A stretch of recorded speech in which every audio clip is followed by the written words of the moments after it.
Till my speaker calm. I'll keep going till my speaker calm low. I'll keep going till my speaker calm low. I'll keep going till my speaker calm low. I'll keep going till my speaker calm low. Till my speaker calm. I'll keep going till my speaker calm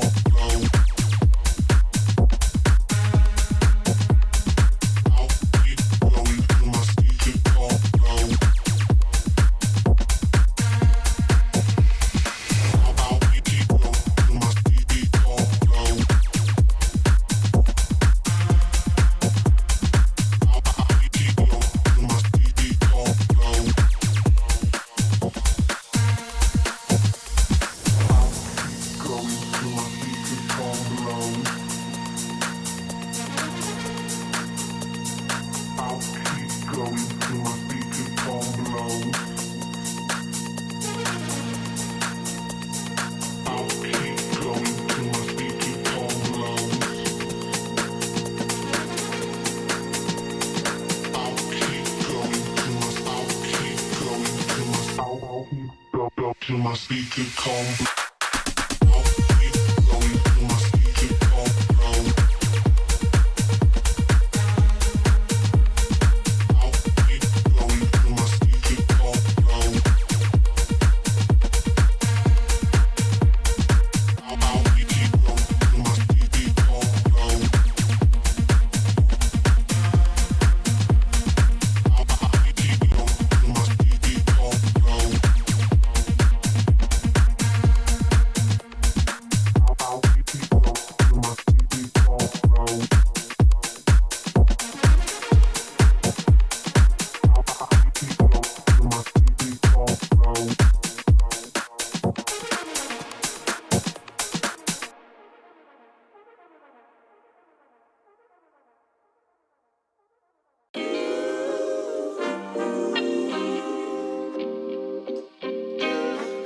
Sometimes you gotta pray for a victory.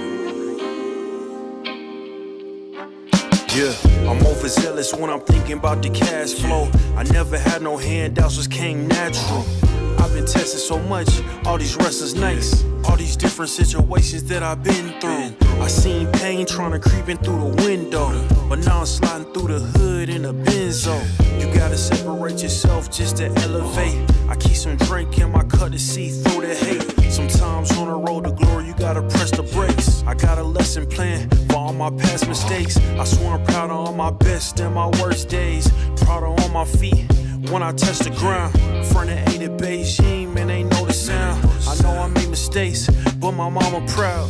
Fans scream my lyrics out in the background. They ain't know me then, but I'm hot now. They say life's a gamble, you gotta roll the dice. I risked a lot of different things just to live this life. Life down bad, you gotta pay the price. I've been through hell and back just to live this life. They say life's a gamble, you gotta roll the dice. I risked a lot of different things just to live this life.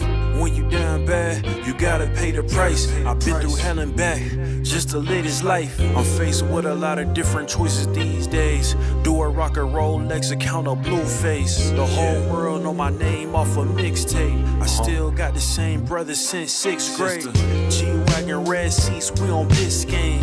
Trips to the Florida Keys, we imported these. Thanking God for the life he afforded me. All this jewelry on my body, I could light the hood. I need a brown skinned chick just like Megan Good. Holding up every promise that I ever made.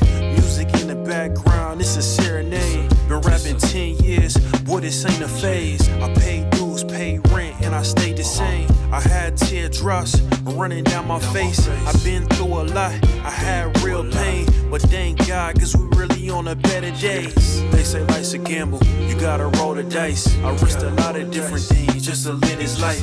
Life down bad, you gotta pay the price. I've been through hell and back just to live this life. They say life's a gamble, you gotta roll the dice. I risked a lot of different things just to live this life. When you down bad, you gotta pay the price. I've been through hell and back just to live this life. What's a life without sacrifice? Sometimes you gotta thank God and just roll the dice. Chino.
The road to the top is a riddle.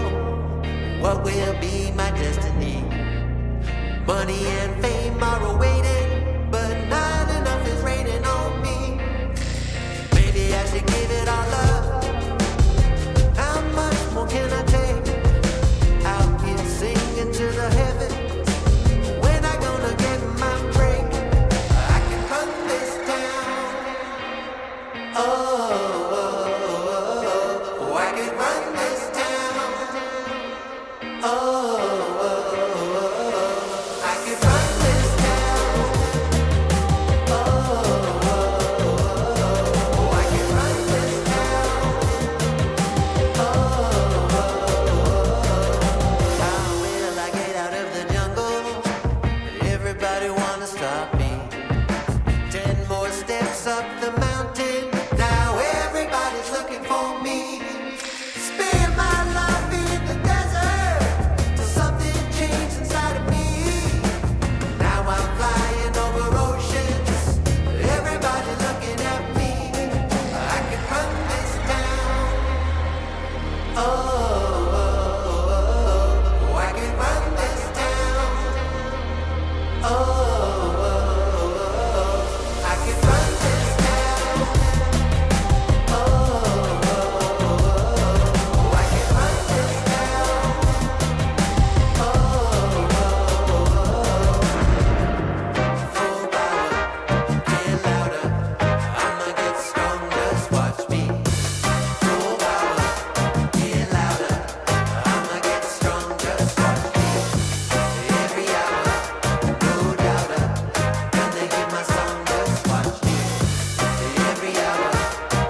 just like it's takeout. Show me you got soul inside those new shoes, and you can rock and roll with an attitude. So good, so fresh, just the way you like it. Just the way you like it. So good, so fresh. You're the new MC, you got the remix. Keep it on repeat, just let the beat kick. Everywhere you go, you bring the roof down. Everybody knows you got your own sound. So good, so fresh, just the way you like it.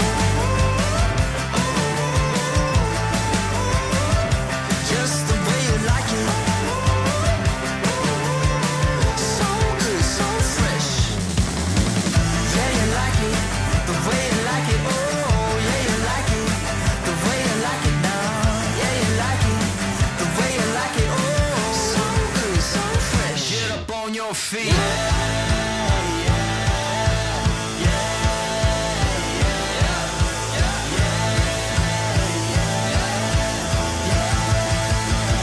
Show me you got soul.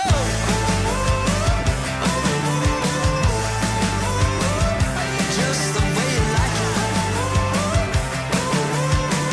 So good, so fresh.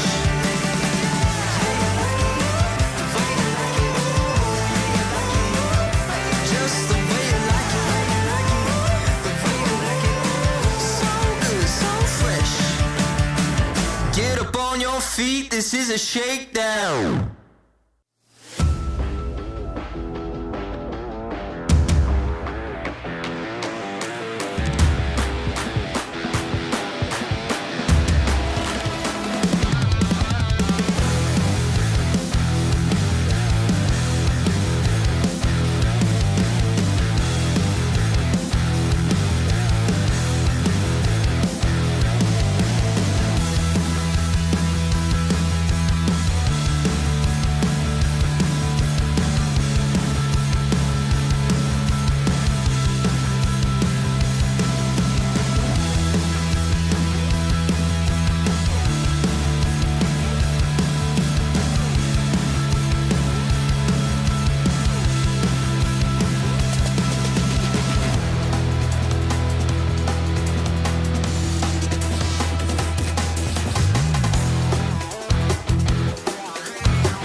presents ESL Challenger League in partnership with Intel, Acer Predator, DHL,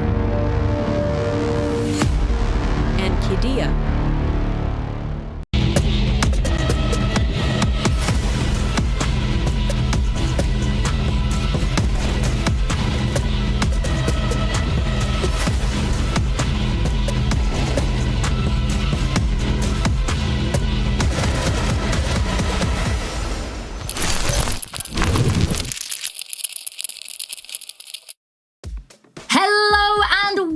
Everybody to the grand final of ESL Challenger League Season 50 Asia Cup number 2. Now, I am Affinity, and it is an absolute pleasure to be able to introduce my co-host Timo for his inaugural ever ESL cast. Timo, how are you today? I am raring and excited and ready to go. Not just because this is my first ESL game, but it's a juicy one at that. I've not casted too much Asian CS before, so it was actually really exciting to do a lot of research, find out some facts about these players that have not casted before, these two teams, the stakes for this matchup, and with it being a grand final as well, the stakes can only be higher by a little bit of VRS sprinkled in to this grand final. Correct me if I'm wrong here, but I believe that the winner of this match could guarantee themselves qualification to the major. I believe so. I've heard rumours that there might be an Asian LAN on the horizon, potentially, but if they're not attending that, if that doesn't happen for whatever reason, this could be the decision between not even these two teams and somebody else, between each other, who secures that 6th and final slot. And as you can see here, the bracket, the run up to the grand finals. And for those of you with a keen eye, might notice that directly to the left of that grand final, you'll see that this is a rematch. Yeah, it's a direct rematch of the upper bracket final, which Chinggis Warriors, well, I don't want to say dominated, but they had a very easy go of things against Rare Atom. Now, one of the things I wanted to note throughout this entire sort of series is that the highest performers in that game were Coolast and Yami, both of which had 8% round swing on their respective maps that they carried on, which is no short feat, but these are also two of the most recent additions for Chinggis Warriors. So with them coming in, making a roster change about a month ago, this is a massive uptick in performance from them, sort of spearheaded by these two newer additions.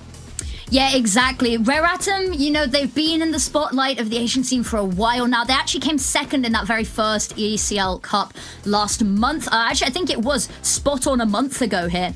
And so the fact that they are in the grand final again is great, hoping to take home that first place. Chinggis Warriors played in the last cup with their old roster, so that was with eFire and Cursed, and they came 9th to 12th. It wasn't an amazing showing for them. So amazing step up already, potentially honeymoon period. But talking about players to watch, we have our Qiddiya player to watch, and you specifically highlighted this person for a reason. Do you want to talk us through it, Tim?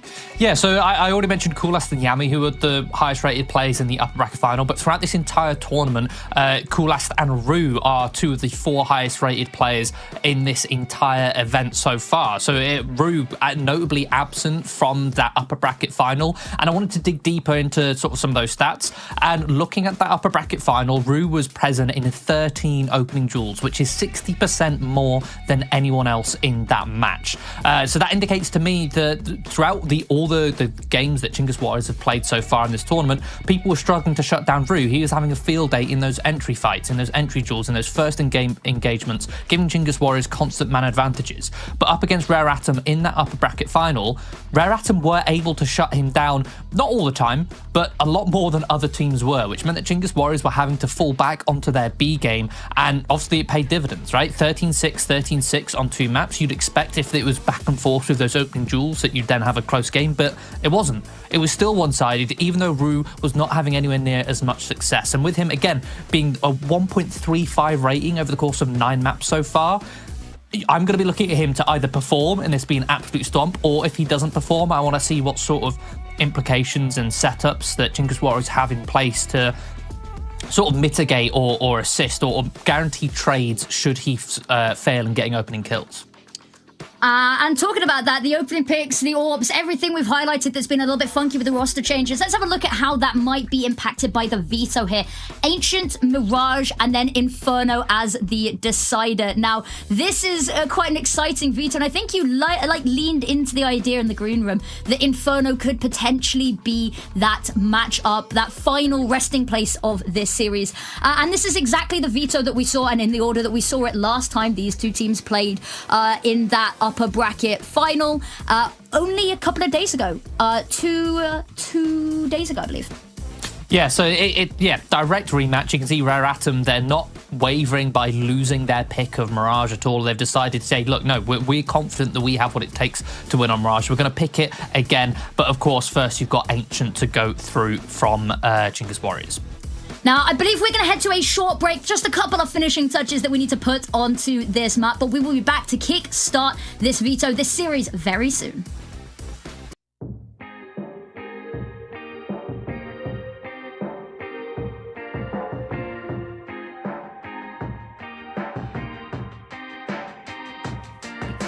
The road to the top is a riddle. What will be my destiny? Money and fame are awaiting, but not enough is raining on me. Maybe I should give it all up. How much more can I take? Out here singing to the heavens. When I gonna get my break? I can run this town. Oh, I can run this town. Oh.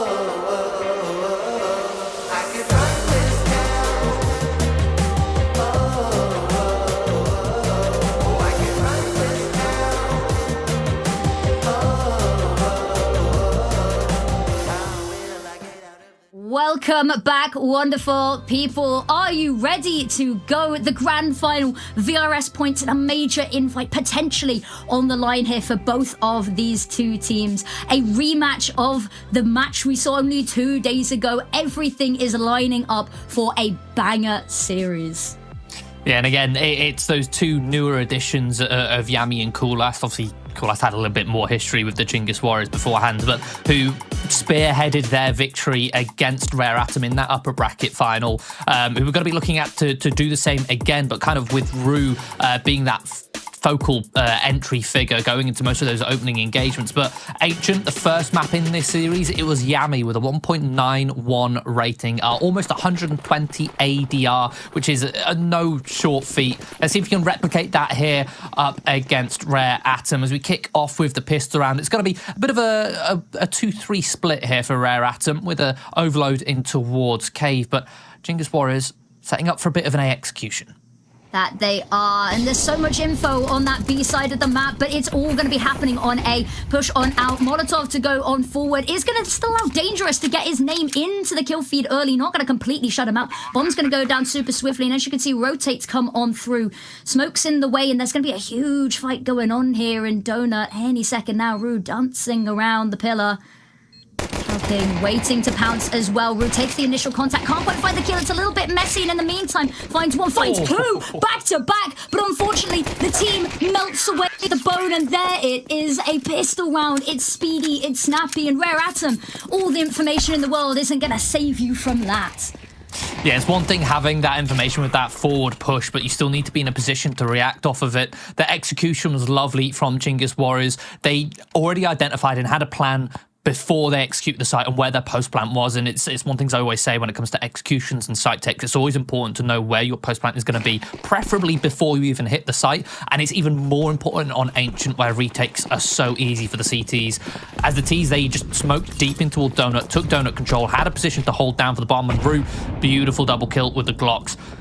But it does look like Rare Atom, they're going to be forcing up into this second round. We've got a couple MP9s, Scout, couple upgraded pistols as well, and they're going to be overloading the A-bomb site. This is a heavy lean for them. Don't have the utility to contest for mid-control whatsoever. That doesn't mean Coolast is going to be able to walk out for free with this MAC-10. Getting some information on the SMG. In the meantime, the rest of his teammates just sit and hold patiently outside of the B-bomb site, seeing if Rare Atom slip up, make any mistakes, give any openings towards this bomb site. Actually, they've given themselves the room to lean over towards that A site if they want, and with an opening pick like that, they really have the world as their oyster, the world as their stage for where they want to go. Flash goes in deep, and that's going to stop Marek even having a look at what's going on here. They burst onto this A site, probably bewildering, bamboozling Ratum in the process. Smoke goes out, and this has locked them out of the site. Kulas has to be a little bit wary because Childking's just been waiting this whole time, but is being held for here. Actually, they look away the wrong second. Turnaround, double headshot with the MAC-10 is disgusting. Marek gets one, but Utility just going to be pelted over and over to keep them at bay. Yeah, this has got to be a save at this point. 2 versus 3, no kit, very weak Utility. Chances of winning this round, slim to none. Better odds in the next round if you keep these couple weapons involved in the action. I don't know if they're going to be allowed to, though. Holding the angle, there's a tag, and ooh, Arakiel's found the first and the second. There will be no saving. There will be no money in the bank for you. And it is a brutal way to end that round. Yeah, there's a really nice sort of anti-eco, though, or anti-force buy even from Chinggis Warriors. Just taking mid-control, you know the CTs don't have the utility to fight for it, and therefore they're not going to be there. They take it with very little effort. They spend most of their resources in securing lane, which is the more likely place where aggression will come from the CTs when they're on a weaker investment. And then they just squeeze that B bomb site a little bit. A pick comes out of it, and then he having control of the rotations with that forward position from Coolast. They strike that A bomb site with ease, trading out the entire way. Now it is a complete anti-eco here. It's Rare Atom sit on almost entirely just pistols. Don't believe they've got any Kevlar backing themselves up either. I think Kevlar on a couple hanging players. Summer do, but it's not really much to write home about. And yeah, no helmet. Still getting used to the HUD. That's all it is. It's a very snazzy new HUD, isn't it? I know. I like it. It's quite simple. It's clean. It's elegant. I like that the health bars are very visible because I'm bad at reading small numbers. Here we go. Li Hang has a nice little position here. He's going to be able to hear a lot, but it's very vulnerable to anybody coming his way. The rotate's being called over already. Heard nothing A and a little bit wary now. There's the first pick, and they're just going to... I say they're just going to flood this site. The longer they wait, the slower they go, the harder this is going to be. More resistance put on up. Tiger, random, desperate spray going to go on forward. Isn't going to find anything. The smokes come out, and now, actually, they're just going to hold for this. They want the fights. First pick's going to go Marek's way. There is an instant trade, but the pistols, they're getting it done here. Yeah, quite a few shots landed through the smoke. Puts it into the 3-on-3. None of these weapons are retrievable just yet, so again, they're still hampered by the weapons that they wield. There we go, another trade. The pistols start to overwhelm, but eventually Araku, on the back of the pillar, will swing out and trade. So that's a lot of damage done by Rare Atom on towards Chinggis Warriors. I was about to praise them for how sort of methodical they approached that with, again, taking mid-control. You know you're up against weak pistols. They then sort of left Rue with the SMG in towards the B lane and then did a late crunch just to make sure that there was no control being fought for by the CTs. Methodical utility usage to slowly clear out that B bomb site, not rushing into things just in case there was a stack. But then, yeah, they gave up a few too many fights. You've got cave, you've got slope, you don't need to fight in towards short. Either way, the damage is reflected in their economy with a couple of players on very weak money following the investment. But Coolast not going to let it keep him down. To walk straight in towards Xbox. Free headshot on towards Child King. Loving the position from Rue here as well. They've just got so much of this general map control presence available to be able to pivot off of here. Slowly in towards A, through the corridors they weave. Marek going to be the first and only contact available right now as they burst onto this site. Lines up the first shot, can't quite find it. Rue's found a pick on the other side of the map. B available if they want it, but with no players left really to defend this. Tiger with the AWP just desperately hoping there'll be somewhere to save, but knowing there's a player on this site already, has to be constantly on the tip of his toes, watching every single corner. And even a save here looks particularly unlikely. And when you got a player here, there's no reason not to go hunting for it. But just about missing each other as they slip across the map. Yeah, I feel like on that round, Rare Atom had very little sort of urgency with any sort of reaction after losing that pick. They kind of sat still and slowly shuffled around on the map with no clear direction as to where they wanted to retake. When you've got a man disadvantage like that as the CTs, you either have to gamble or get some information somewhere. And it didn't look like they were hungry for either of those outcomes. Instead, they just allowed themselves to be distracted, focused on middle, even though it was only one player who'd walked out in towards mid. It was just Coolass towards Xbox.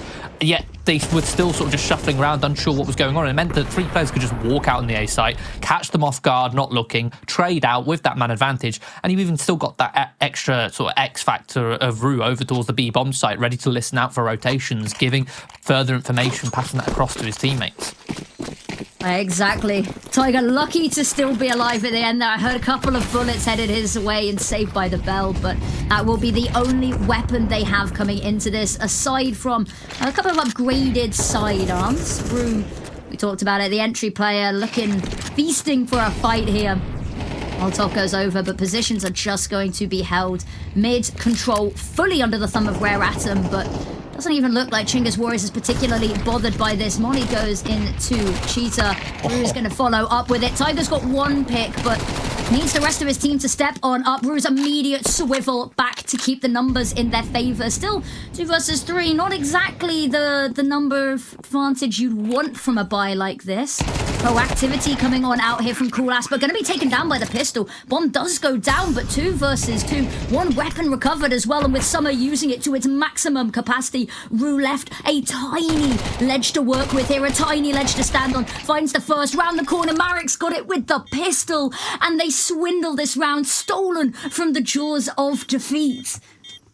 That round already had 10 times more direction from Rare Atom than their first gun round, right? You've got a half investment, you're ecoing around this AWP, you set the AWP up posted towards B, and you apply so much pressure with the pistols, not necessarily towards K, but towards middle. You storm mid control, use what little utility you have from this half investment to lock it down, fighting towards heaven, and you sort of pressure Chinggis Warriors, who, I mean, Rue seemed very comfortable with the MAC-10 at farming some of those kills, but getting those trades. But the rifles, they're really struggling in those close quarters engagements with the lack of mobility that they have. And they were kind of funneled into Tiger's AWP, posted up towards long. Got them a couple picks, but then again, it's scrappy from Chinggis Warriors trying to recover from that disadvantage from losing those picks. And let's see how scrappy this fight is in middle here. Coolass, Yami, beautiful trades in towards mid, get themselves to opening, but in the meantime, Rare Atom continue that aggression as they take B lane. Putting it in a 3-on-3, but what is this from Aricule? He's just sprinting out A with a bomb, all on his lonesome. Not expecting Tiger to be posted up here. He's now been given 2 1v1s free of charge. Leaving it all on Control as who's still yet to post a frag. There's his first. 1v2, plenty of time on the clock, but has to recover this bomb, and he's got no idea where either of these players could be beyond knowing that Tiger was spotted towards that A bomb site. Yep, and there it is, a cheeky little pop art from Lee Hang, and you're spot on.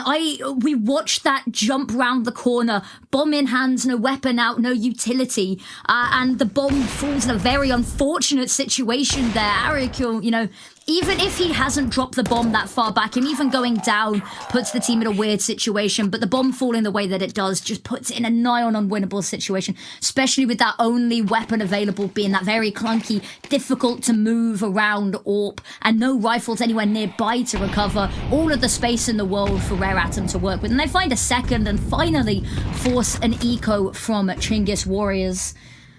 Double AWP setup coming on through from Rare Atom. I'm liking this, an AWP on both sides. Tiger having a little bit of a look there, finds the first pick, and the 1x1 peaks need to stop at some point. Ooh, just about dodges the bullet, jumps over the top. Aricule, that's a lovely shot, but still another player going down, and they're all just going to get mowed down in the blender that is this site hold. And the double AWPs will be allowed to remain into the next round, and I think cause a little bit of worry here for the Chinggis Warriors. Yeah, the goes to show the strength of that position with the AWP on towards the A site. Ancient is unique in that it's one of those maps where the primary AWPer is often just left redundant on a bomb site, almost in an anchor position. But with the AWP, you were able to get such deep information on towards A main that you can spot the T's long before they hit the site, and therefore you can get that rotate in, get the rifles in position to start fighting before the T's can get any good ground on the site itself, any good cover to fight from behind. But Chinggis Warriors, very aggressive play here. This isn't even a full commit. Just a couple players pressuring this site. They found nothing other than a lot of ground. Ariukul now towards long, finds the headshot on towards dangerous. Molly cuts off the rotations. Teammates coming in up the slope will lock down cave control, or at least block off cave. leaving it in control of Rare Atom. It's so frenzied, it's so frantic. Nobody's even trying to conceal their location. Bomb is taking a second to get across. Luckily, Yami has a bodyguard available in order to secure the delivery onto site. And now a decision has to be made. 2 orbs. It's going to be difficult to fight back into this. And 2 smokes, the only utility available. Flip side, though, Chinggis Warriors got absolutely nothing, but they have got an opening pick in this retake duel. Marek finds 1. Rue now just holding the line here in the back away. There it is, the call to just escape. Although Rue looks like he wants to go hunting, follow up on this a little bit. Oh, an overcommit. There we go. Decides to pull away. It's not worth it. Their own money is in financial struggle, so not worth losing any extra players, especially when you've got 3 alive. 3 for 2, not 2 for 3. The rule of buying, as many of us, probably all of us, are all aware of. And there is one of the orbs will be saved. The money to buy it again, will we? Do you think we'll see it? Do you think we'll see the double orb invested into again? It's a hard one to say. Depends how comfortable Summer's feeling with that sniper. Let's have a look. They definitely do have the cash for it. He's probably contemplating it right now, leaving us on edge. Yeah, timeout being called, potentially to discuss just this, and they had a little bit of victory. We're starting to see it slip again. They've been really good with the mid-control, Rare Atom. You see the nade stack in towards so that they can take this initial heavy control. But unfortunately, that's leaving them, 3 people throwing utility in towards mid leaves B very vulnerable, and that has just been exploited a couple of rounds in a row now. So potential adjustment needed there. But it's a difficult one, right? Because the success that Rare Atom have had is when they've gone for these gamble aggressive plays at the opening stages of the CT side, where, for example, on the first round they won, it was on pistols, where they launched their way in towards middle with multiple players, leaving an AWP posted up towards B, but to try and manipulate and push the T's around, control the map control on your terms, is where they've had success. But again, like you said, it leaves them open in some cases, and it can often leave them in difficult situations if they're not used to rotating and mid-rounding to such a high level. But right now, Tiger is having a lot of success on this A site. He seems so comfortable posted up around this A main, around this Xbox. I saw him holding that HE, and Yami's on 14 HP. That could have been absolutely everything. But I mean, no particular danger here as well. They've got a 2-player advantage. They've got all the map control that you could ever want. But my worry is they keep dry peeking into Tiger's AWP here on A. And it's been there every round, and they've fallen for it every time. Yeah. And that needs to be something that changes, at least either not peeking one by one into it, or just a little bit of utility to try get you around the corner. But smoke goes out, it's going to block off Child King, except Child King's wanting to work around it. Marek's got the line of sight and can call over that it is safe for now. But actually, decision to fall back and let them play into them might be wise here. Gets that information, sticks around, allows Child King to play off of him, and then Marek can swing. Simple setup there from Rare Atom with that 2-player advantage, a nice 2-1-2 split. You can play passive on mid, you can jump spot for info. The B bomb site, they can play retake if they want, and you've also got that added faster rotation from Red Room to get towards those back lines, so you can very quickly have 3 players towards long and short on that B bomb site. So good mid-rounding there from the CTs, but you're spot on about the dry peaks in towards A main. If you watch any tier 1 team, if they're up against a team on Ancient who like to post an AWP up on that A site, you'll see them constantly have protocols, flashes that allow them to just work pressure and clear out A main and push the AWP back to a further angle. Even if they're not committing towards the A site, it might be part of their default. But speaking of committing, that's exactly what Chinggis Warriors are going to do here. They pick up the pace, pick up the ante, looking to see if they can overwhelm Tiger, but he's nowhere to be seen. He's playing retake. He's on a different portion of the map. Instead, the riflers will just mow down 2 through the extremities of the smokes, and Chinggis Warriors, now with a man disadvantage, make that 2. Very little ground to stand on. The bomb still T-spawn. It is indeed. And they're fighting back tooth and nail to try reclaim some of this player advantage that they need. Kurast taking a sweet time. Really, really enjoying his time. But the longer he waits, the more kills his teammates seem to be racking on up here. They've got the time, right? The idea, the theory behind this is if they sit still, they can just use that time and hope and wait for Rare Atom to make the mistakes, which so far they have, right? You had a 2-man advantage, Rare Atom. It's now a 2 versus 2. You had a 5 versus 3. You've given these fights when you've had no need to. You didn't need to commit to search on this A site. You could have just sat happy and played retake. And with a 2-player advantage, retake on an Ancient, you have the advantage all day of the week. But it looks like it might pan out in their favor here as Li Hang has dropped the bomb. Now left in a 1v1. Low HP on Ariukul. Has it locked in here? This is a perfect spot as well. Can cut this entire site in half. Or just play passively here in towards cave. Doesn't need to do anything. Time is so far on his side. Knows that it has to be now or never. Just don't give away the kill. There is jump on through, and it's something that Chinggis Warriors seem to be doing a lot of is a laissez-faire attitude to the information and the sound cues they're giving away. And, you know, they had a lot of time to work with initially here, but not clearing the site. Li Hang just had to sit there, heard all of the stomping around, and just had to peek out. And with such a divided fence there, it just leaves the bomb undefended, unguarded, and then time can just be played off the back of it. But, I mean, I quite enjoy the pace that we're seeing coming out here, the very fiery attitude, but it needs to be tempered and metered occasionally, I think. Ooh. Flashbang, a little bit too good there. Coolest just completely blind. Needs to find a pick here. Zor goes down, Ariukul goes down, and now the whole team in dire straits. Summer finds another now. Controllers, I mean, what more really is there? Summer mows them down. Almost flawless round. Little bit of damage done, but really nothing to speak of. And they finally take the lead here, Eratum. Yeah, 6 rounds on the board. That's equaling what they got on Ancient in the upper bracket final. They've already met it. Let's see if they can beat it here with 1 round left in the half.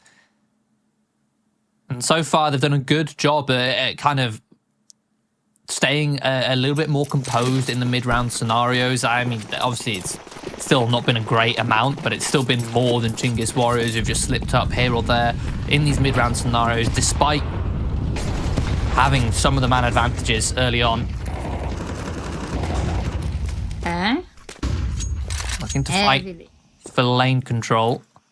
Yeah, heavy utility being deployed.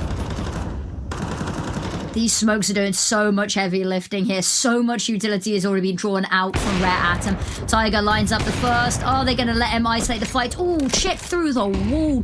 It's going to leave the walking wounded Rooks. But there is Li Hang pushes on up and now can just crunch down on this offense before it can even really begin. Bombs dropped. It's not like it's unrecoverable, but with the more space taken by Li Hang, the harder this gets. And 1 versus 4 is just too much to ask. Good for the first. But I don't think he's going to expect Tiger to already be down here towards... Or Summer, sorry. To be down here towards the B doors. And yeah, just holds the edge of the smoke. And it will be a 7-5-1/2 in favour of Rare Atom.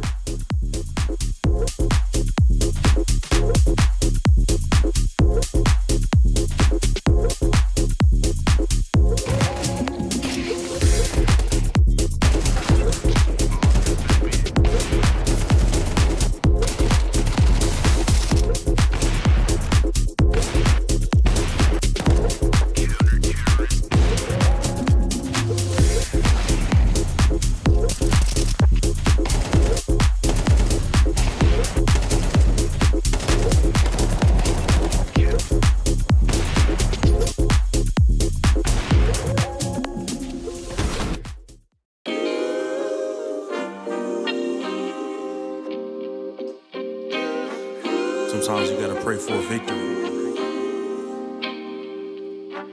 Yeah, I'm overzealous when I'm thinking about the cash flow. I never had no handouts, just came natural. I've been tested so much, all these wrestlers nice. All these different situations that I've been through. I seen pain trying to creep in through the window, but now I'm sliding through the hood in a Benzo. You gotta separate yourself just to elevate.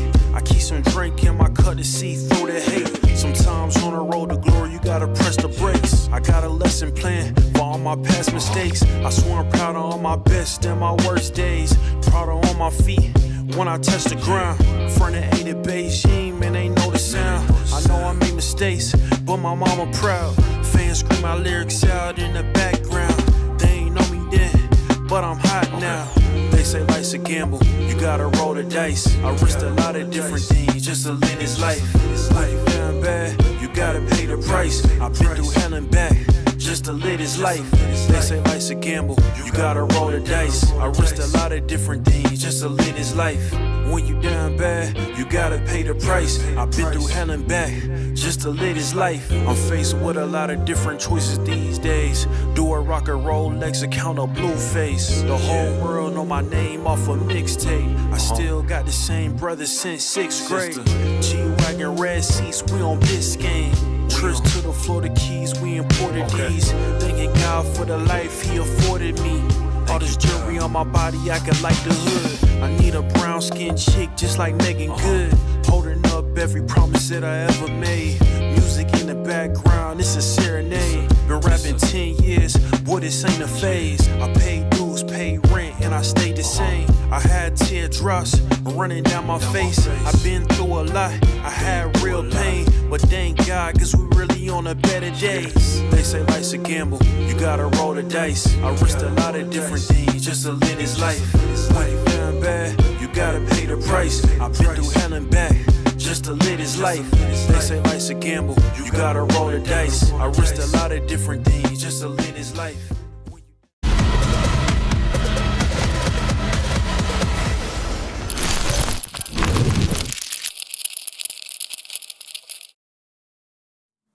Welcome back, everybody. A 7-5 half is what we were left with, and that's exactly where we're going to pick back on up a pistol round here to decide potentially closing the lead for Chinggis Warriors, or Rare Atom securing themselves a little bit of a leg up as they head into their C-side. But opening fight isn't quite a kill, but it's a lot of damage onto Coolast, and still hanging around here, still fighting for this control. So much attention being held here for Rare Atom. Yeah, we've got all the information in their hands. Chinggis Warriors circling this side. They have CT, they have cave control. There's very little sort of extremity congestion here for Rare Atom. They're going to have to go in for a flank towards cave here, looking to crunch cave control. This is going to be a bloodbath, and you can see Brew and controllers fall immediately, giving Rare Atom a man advantage here. Ariukul, clean shot in towards cave. Cave control now relinquished. It's all on this slope plate. All these two Ts. Another beautiful shot. Child King now left in the 1v1, but the Glock comes out on top. So Rare Atom, they extend their lead. But I'm just going to harken back to that upper bracket final a couple days ago between these two teams. It was the CT side for Chinggis Warriors that kind of got them the victory on Ancient against Rare Atom before. And they lost the pistol, the CT pistol, and then won the following round and didn't lose any more CT rounds. So we could see a repeat here and end up with a 13-8, but we'll see if Rare Atom can put up a better T side. Tiger definitely did a lot of heavy lifting on their CT, but he's not going to be so easy with the T side as an AWPer to do the exact same. Yeah, they've had a couple of days to go back, rewatch the VODs, rewatch the demos, and now let's see if an opportunity to put a harsh end to the Chinggis Warriors' legendary CT side is on the menu for us today. Very slow start from both sides. Not really too much going on here. A lot of information in mid, but that smoke's now finally going to cut off Coolast. No information now on middle for Chinggis Warriors. Operating blind. They're relying entirely on that sight line Yami had in towards Red Room with that lone M4. Fires a couple shots off, reveals his location, and such a well-timed smoke. Beautifully timed smoke in towards cave. Just as Rare Atom are about to set their sights on cave control for a potential B split, and they get smoked off. And it means that Chinggis Warriors, even if a B site hit comes in, they will have a safe haven, some cover in having cave control. Exactly, and talk it all. Here is the execute utility being thrown, and here's the run on up. Marek finds the first. Choose not to push the lead. They choose to back away a little bit here. Now that smoke's faded, Coolast lines of sight on mid, but doesn't exactly have the best weapon to really fight it with, so immediately calls to back away and calls over some teammates. Is going to warn Controls that something's going on. Smoke goes in. Oh, it's an aggressive peek. Controls gets one, but that's all he wrote. Bomb's going to go down, and there's nobody really left to fight this, and a lovely pivot there coming on through, and no repeats of history. A second round, a conversion to come through here for Rare Atom. That was really nice and composed from Rare Atom. knowing they're up against a weaker investment. They didn't want to jump the gun, make any mistakes, drop any upgraded weapons, accidentally make their way into a stack, which is much more likely when you're up against pistols or SMGs. So they deployed the utility, but they didn't hard commit behind it. They got the pick off the back of it and identified, yeah, we've got time. Sure, we've been read. They identified that they had been read by the timing of that smoke coming out from cave. They said, look, okay, Chinggis Warriors know we're coming. So they still threw the utility, got a pick, and then reset, relaxed, and then just stormed their way in towards an A site after pulling a rotation over towards that B bomb site. And Child King, some beautiful shots coming on towards that A site, some lovely entries, making a lot of space, the wide swings. I think you make a really good point there. The sunken cost fallacy that a lot of teams fall into when they've thrown that utility, they're like, well, we've thrown it. We probably should do something with it. You know, we've already invested so much. When actually, sometimes you got to look at it and go, it's worth it. We found the pick, but we know that we're getting read a little bit here. We know that they're going to be ready for us now. And then being able to just move away from it instead of just going, well, we've thrown the utility. Might as well stick with the original plan. Yeah. That fluidity that really sets teams apart. And we talked a little bit between the halves about the mid-rounding occasionally being a little bit lacking, but that's a really good call to be made there. Ironically, that sort of sunken cost fallacy comes from players or teams who actually have really inefficient utility usage. So they're worried about constantly worrying about a utility, so they feel they have to make use of it when they invest so much into an execution. But that's because they're wasting so much of their other utility, all the other grenades, when they take map control, when they work mid control, when they try and push and pull rotations. And it's something which, as you gain more experience as a player, you become way more efficient with your utility usage. It's like I imagine it as a graph. You've got noobs, for want of a better word, who don't know how to use utility and won't use enough. They start to discover how useful it is and they start using it too much. And then once you get experience, you become efficient, meaning that every grenade you throw, every flash, every smoke, every molly has a purpose, and you get as much out of each throw as possible. Oh, I'm starting to worry about Lee Hang here. This is an incredibly stacked room that he is poking the bear of. Here it is. Oh, the smoke back away. Oh, it's all a ruse. He's been baited in. The switch comes through, yep. The gun's been shot away, so nobody can recover it. But it's still getting chaotic in amongst these smokes. We've got a couple picks found, and Yami has recovered an AK. So he's been able to find another one in mid, and Ariukul's going to go completely unchecked towards long, leaving it all on Tiger in a 1v1 clutch. Tagged it down low. We'll get this bomb planted. But again, such low on health. Yami has him pinned, and I think Tiger's just about been able to escape. This is unreasonable timing. There's no way Yami's going to expect him to be on slope here at all. You can see him fully focused, locked in on the potential of this pillar. I'm a little bit worried. Is he going to try spam through the wood? He knows there's no kit. Yeah. He knows there's no kit, so he knows he can hide as far away as possible. And it'll take a full 10 seconds. He's counting down in his head now, waiting for a step to be made. And there you go, the peak comes out. Tiger, the 1v2 clutch, continues his insurmountable performance from the first half, this time doing it with a rifle. Yeah, I've been a little bit worried occasionally with how laissez-faire some of the site taking is being, with not clearing that hard right corner there. Because both teams have been falling victim to it a little bit. They've been getting a little bit ahead of themselves, trying to take that space even further back without clearing the space that they currently reside in.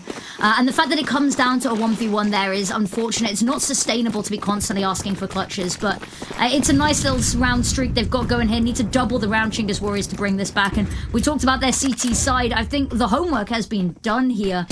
Controllers, lovely flash there to save Kulast, but they haven't really accounted for Yami. Controllers backside managing to cause a couple of problems, and once they've got the site, they've not really got anywhere they can plant just yet. The rotates all come on forwards, and they now have to try whittle this away, which they... Tiger? Oh my goodness. The smoke? What? And now last play is known. How is this round suddenly just flipped on its head? What has just happened there? I mean, Rare Atom have just rushed on towards the A-bomb site, done a full execution, but Chinggis Warriors get 2 picks, right? You've got a 2-man advantage, and not only that, that lurk smoke that's thrown on towards the A site out of Donut. A couple years ago, you would have seen that normally it would be the A player who'd be throwing the instant mid smoke because the A smoke wasn't quite as valuable, but I think we're starting to see teams put a lot more investment in that lurk smoke, because what that smoke does, that was thrown on that A site, has meant the T's could not comfortably take the site. They had to sit back and wait in A main behind the Xbox, just outside Brokey, outside Temple. They just had to sit and wait for that smoke to fade. But whilst that smoke is fading, suddenly Chinggis Warriors are all spamming through the smoke, revealing their locations, and it just invites Rare Atom to spam them back. And they get equalising kills. Not just equalising kills, they get 3. Meaning that they suddenly have the advantage. If you're Chinggis Warriors in that scenario, you have a 5 versus 2. You do not need to continue fighting. Just sit back, happy to play retake, give up the map control, give up the site, and then the round is yours. But instead, they invite Rare Atom back into contention of that one, and Rare Atom continue their winning ways here on the T side, up to an 11-5 scoreline. And that was the first gun round of the second half. Yep, and we can see the lack of util here. The fact that Rooks is on an of all things is not necessarily a great sign. Coolass looking to activate here, and the quicker he goes, the more you can do. What an HE, and what a follow-up on it as well. And suddenly that's left Summer all by their lonesome, cut off from the rest of the team. Yami's got more danger as manages to punish, finally, that player in mid that's been causing them so much trouble. Tiger immediately off the back of it, though, finds another. And now suddenly 2 versus 3.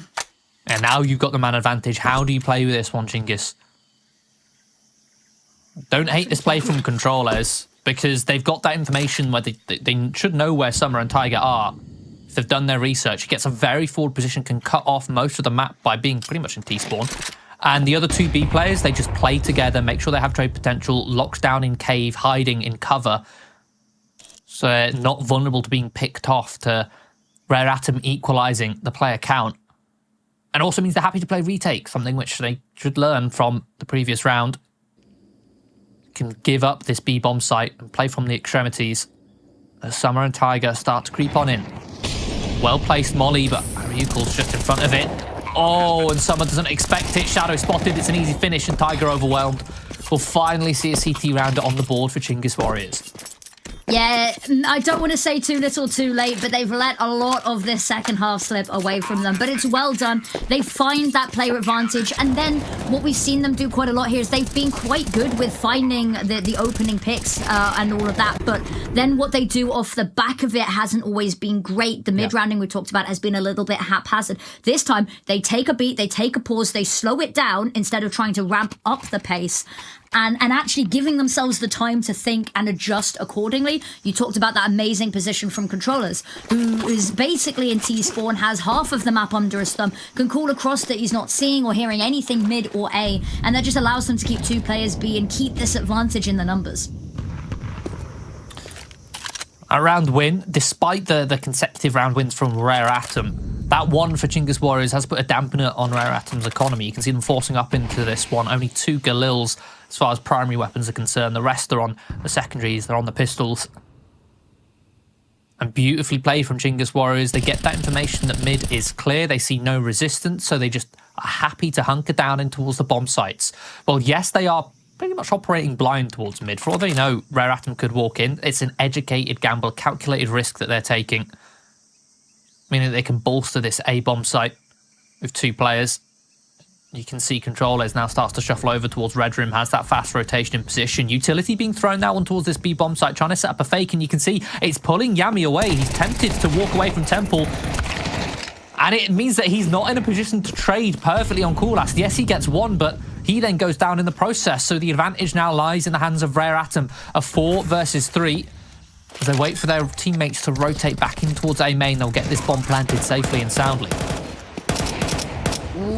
Lee hang spots. Player has to reload, but it's just baiting out shot after shot after shot. The Molotov, oddly positioned but perfectly to deal with this, forces him into the fight, and the crunch back down here. 2 players remain, and they are locked out of this site. Actually, they've no idea where to look, but they've cleared everywhere else out, and, you know, with Auricure coming through Donut, they know they're not going to be there. They have to be over towards the corridors, and they can just line up the shots all the time in the world. And a beautiful retake, despite all the things that we talked about with Yami being toyed back and forth. It doesn't come to any fruition.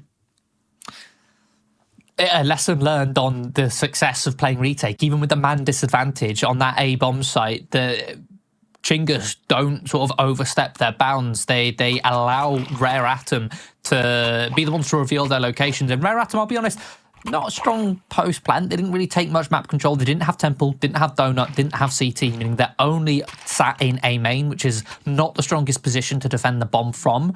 And it meant that the players on the site can't play off the A main player either. So those players on the site have to take those fights beforehand. So essentially, it's almost like a 3 versus 2 on the A bomb site, and then another 3 versus 2 in towards A main.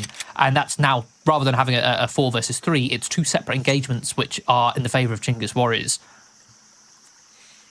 And obviously, with no utility for Rare Atom, with it being a weaker buy, they didn't have much to kind of keep the CTs at bay. Bomb plant on this round, though, does enable them to get some upgraded pistols, a little bit of utility behind their eco. But beyond that, it's a much weaker buy than the last. Far weaker utility going on out. They've taken all of this control in mid and actually over towards B. They've got 2/3 of the map, and even with peeling away from mid, they're still pretty comfortable with the space and the timings that they have, at least in the back of their mind, constantly ticking. Now feeding in through mid. Yami's posted up and ready to go. Gonna be smoked on off here. Lihang, what a shot to kick us off here. Slowly but surely gonna work their way on up through, Such say an through awkward mid. angle. Gotta be careful on that smoke. It's gonna start fading soon. Controllers has to fall back, and they are just going to have to... Into a safer angle. Yeah. Harikul needs to step up here, gets one run down by Lihang for a second here. Controllers, pot shots, it's not going to do anything. Yami activates, they're going to try run him on down, but the flash, it's good for both sides there. A little bit of a team blind going on, but it doesn't matter when the whole team already waiting in the one angle you know that they have to be pushing.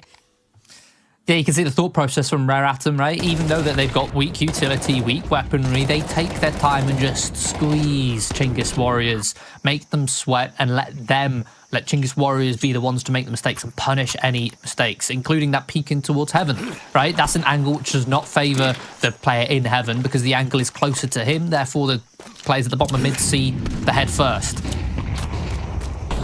Right, here we go. Finally, gun rounds on. Oh, guns on both teams. Need goes deep. Ooh, poor Lihang is going to be humbled by that. Brooks early spam, not going to find anything. Summer with the opening pick. Ooh, and it's forced Yami right back. Yeah, it's a push all the way down to the bottom of the slope there with very little support. He did have controllers behind him with the AWP, I think was supposed to have the doors pinned. So, yes, Rare Atom have found an opening pick. They've punished the aggression from Chinggis Warriors, but their health is incredibly low and their map control is somewhat limited. The counter to that is that the information in the hands of Chinggis Warriors is, I'd say, even more limited than the map control of Rare Atoms. They're sat very passive in towards both mid and A, operating pretty much blindly.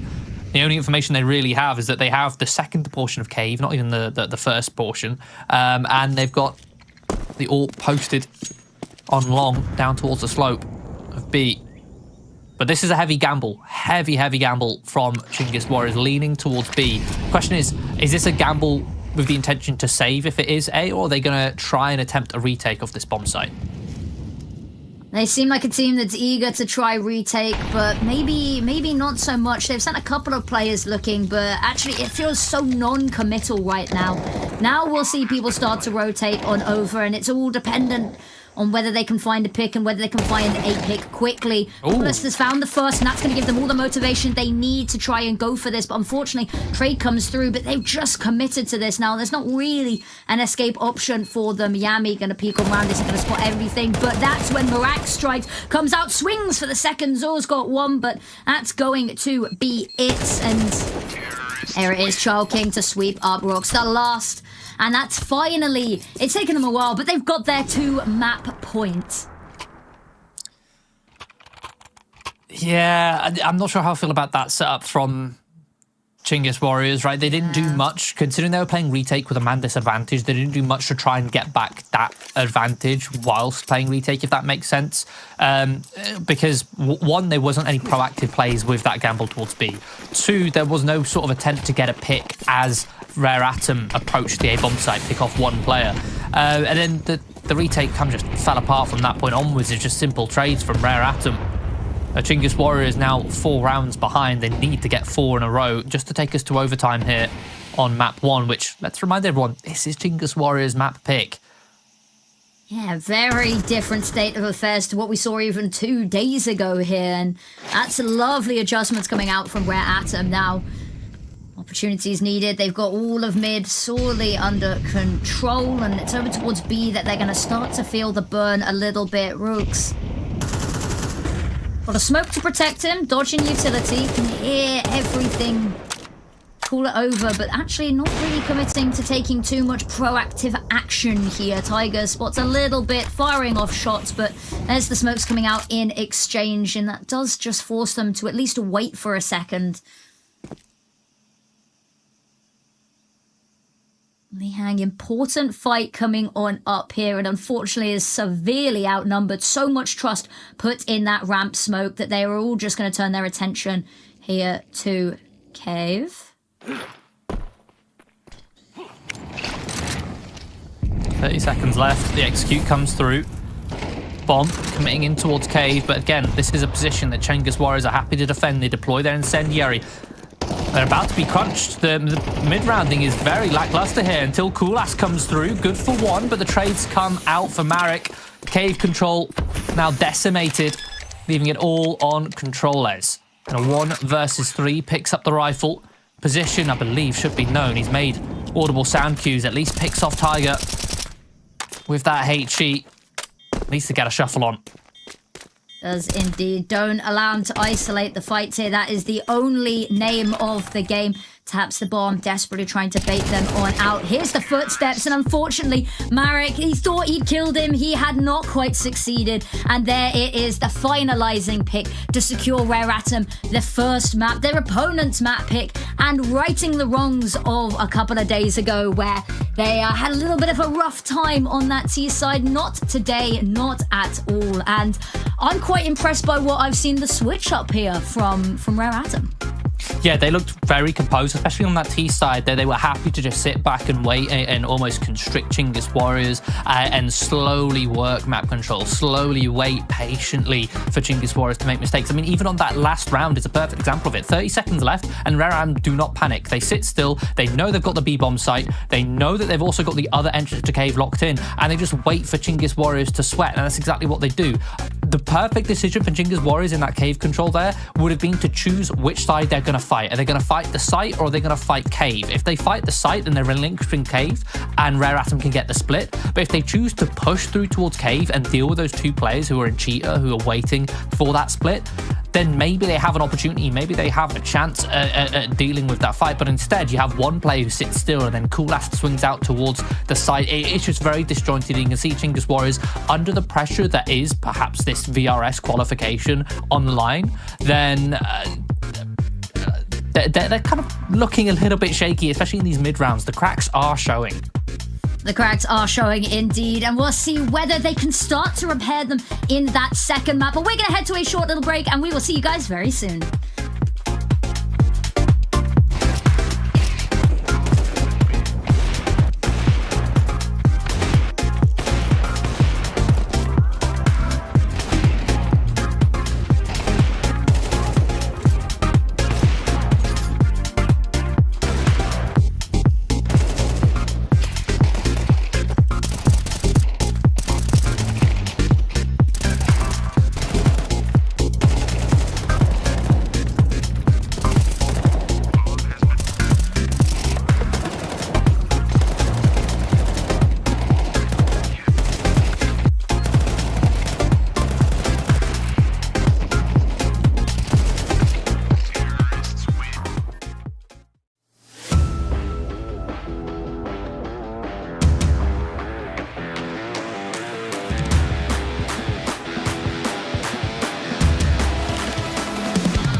I'll keep going till my feet become blown. Guys, we almost had this. Thank God it's over. Bored of endless matchmaking? Take your first step towards ECL, experiencing real strategies against teams of your skill. Learn more at fce.gg/ECL.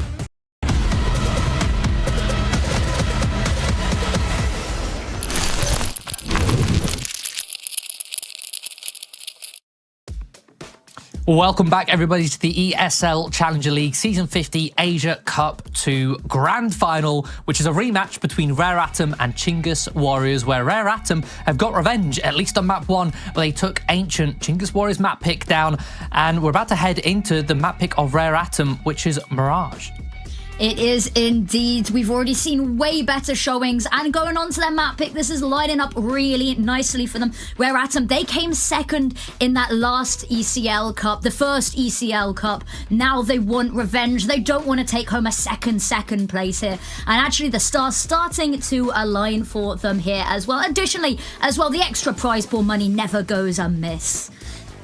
Yeah, 100%. I mean, the stakes that we mentioned, obviously there's first place in this, there's qualification for the finals, but there's also the VRS, right? This, for all we know, it's not 100% certain, but 90% certain that the result of this game decides which of these two teams makes it to the major. Currently, right now, Chinggis Warriors, I believe, are slightly ahead of Rare Atom in qualification, but they will swap places if the winner essentially will be above the loser in the rankings. And unless there's any other matches that these two teams play that are VRS ranked between now and October 6th, then this could decide who takes place in the major, which in Counter-Strike is the be-all and end-all. It's what everybody is sort of searching for, everybody aims for, because the amount of funding that you get, the prestige for individual players for having their stickers in the game if they haven't already, the level of funding you get as an organization, as players from the sticker money,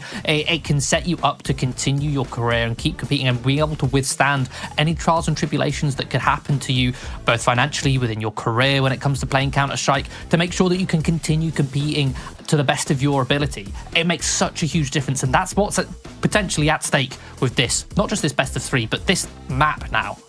Exactly. I think it's also, a mark in history. You've made your place, you're in the game, and you will not be forgotten in the history of Counter-Strike. So really, there are huge things on the line for these teams. I've heard whispers that there might potentially be a LAN, but I'm not sure when it is and if either of these teams are competing, because then potentially we go again. But as of right now, I think a spot on this will decide who is securing themselves that 6th and final slot it's 4 slots in the first stage, 1 slot in the second, 1 slot in the third, and I believe that only one of these teams will be able to make it as of right now. So it feels bad, it hurts that we're not going to get to see both of these teams competing on forward, but she said winner gets the major spot, winner gets a slot in the regional finals to compete against, it's currently Lin Vision, and then whoever wins cup number 3 and 4 to decide who gets that singular ESL Pro League spot. So much on the line and riding on this, and now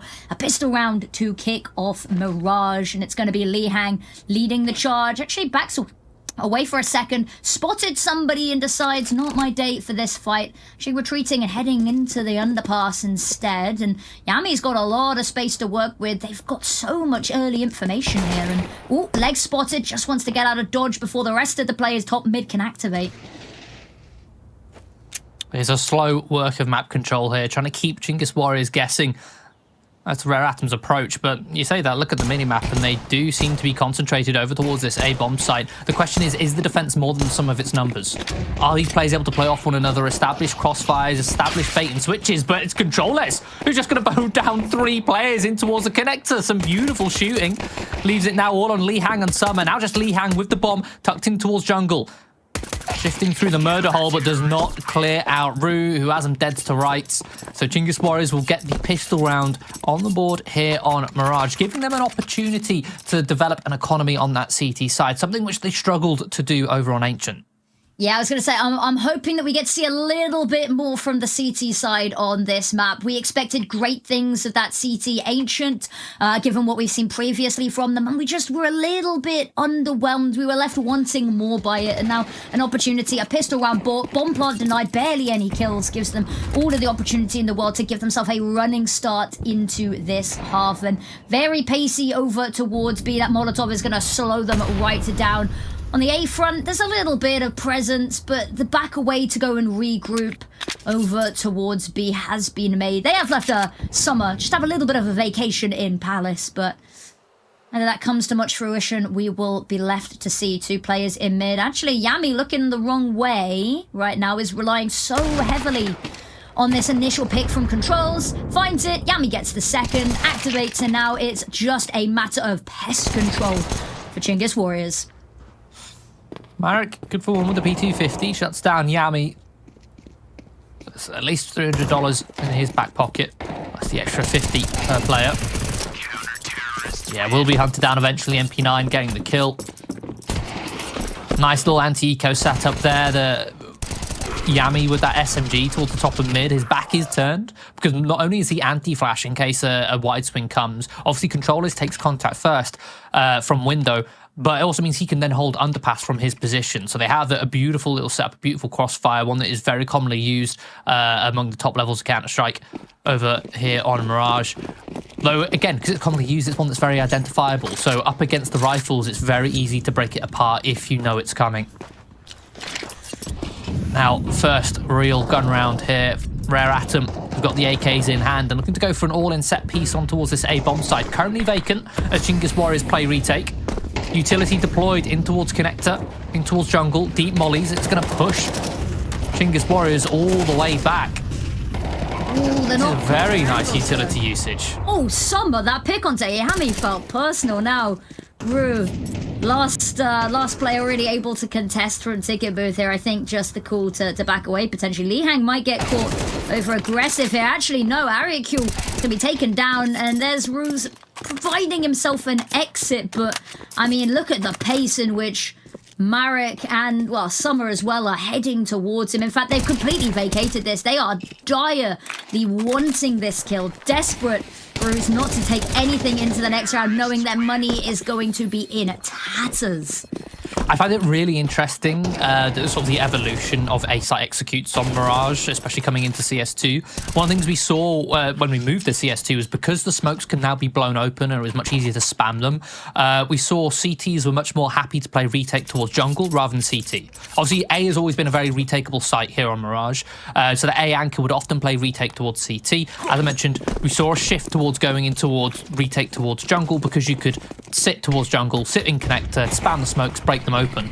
But there, a nice little adjustment is you see that now the T's decide, okay, well, if you're going to play retake there, we're going to fight you there. We're going to take the fight to you in jungle. And they did that with a connector smoke, deep jungle mollies, meaning that they had no position to stand to kind of fire off shots and kill the T's as they cross on towards the site, completely neglecting CT control for both the CTs and the T's altogether. And you mentioned the economy. It has had a very dampening effect on towards Chinggis Warriors by here. They're still able to force a couple M4s, AWP, but Root down towards a 5-7, Yami on towards a Famus. Aye, indeed. And here we go, mid-fight. Smokes come on out. Li Hang tucked in nicely. Got to find a way to try break this stalemate, though. The positions are nice, but if nobody breaks into line of sight, it's all kind of for naught there. Smoke goes out deep, connector. Marek ahead of this. Smoke wants to push the issue. Controller's long line of sight here, and actually jump's going to have been heard. Marek trying to build up a picture in his mind. Rock's lovely position, especially with this weapon. He's not got much to work with, but the element of surprise on his side. Slowly they creep towards 35 seconds. It's going to have to be a pretty flawless execute here. Controllers misses that opening shot. Marek dodging flashes, and there it is. Rux can activate, finds two, and it all comes crumbling. 20 seconds, they've got to retrieve the bomb. They've got to try plant it, and Rux still going. Hasn't even needed to move. Picks up an AK now, and that remaining player just too far away to even attempt this. Li Hang knows that it is all over, and he's just got to save it. An amazing hold there from Chinggis Warriors. The timing of that sight hit was just slightly off. I was just looking at the mini-map and the information that Reratum that Chinggis Warriors were working with. They were blind towards middle completely. There are no players in mid whatsoever. Nobody on short, nobody connector, nobody window. And there was a smoke at the top of connector, which meant none of the A players could look into middle at all. And whilst that smoke was up, Controllers with the AWP was having to look towards short. He wasn't looking towards apps, but the timing of that site hit happened just after that smoke faded. And once that smoke faded, the player towards A was looking towards connector saying, okay, I don't see anybody on short from the A site. I don't see anybody on short. Controllers, you can now look towards B. And exactly that moment is when the site hit comes in. Controllers looks towards the B apps, sees his site hit coming and get himself in a better position a little bit earlier to set up route and get that opening pick. And speaking of opening picks, Controllers again, the first frag on towards Child King. It's a full A-site execution, but this time it's a full-on hold for Chinggis Warriors. A weak investment coming in from Reratum. These pistols are now upgraded on the M4 towards Summer. A lot of pressure as it goes down in towards a 3-on-3. How do Reratum choose to play the post plant here after they've been stifled? And they're running low on numbers. Ooh, messy fight. Tiger's going to win it out of Marek too. And it's all off the back of Summer's opening picks. But Rox doesn't want to go down without a fight. Bomb trying to plant it desperately. Smoke goes out. Tiger just lurking around it. But they just about miss each other. Positions swapped. Knife out. It's just going to be a matter of who's first. And Rox's double back proves bountiful.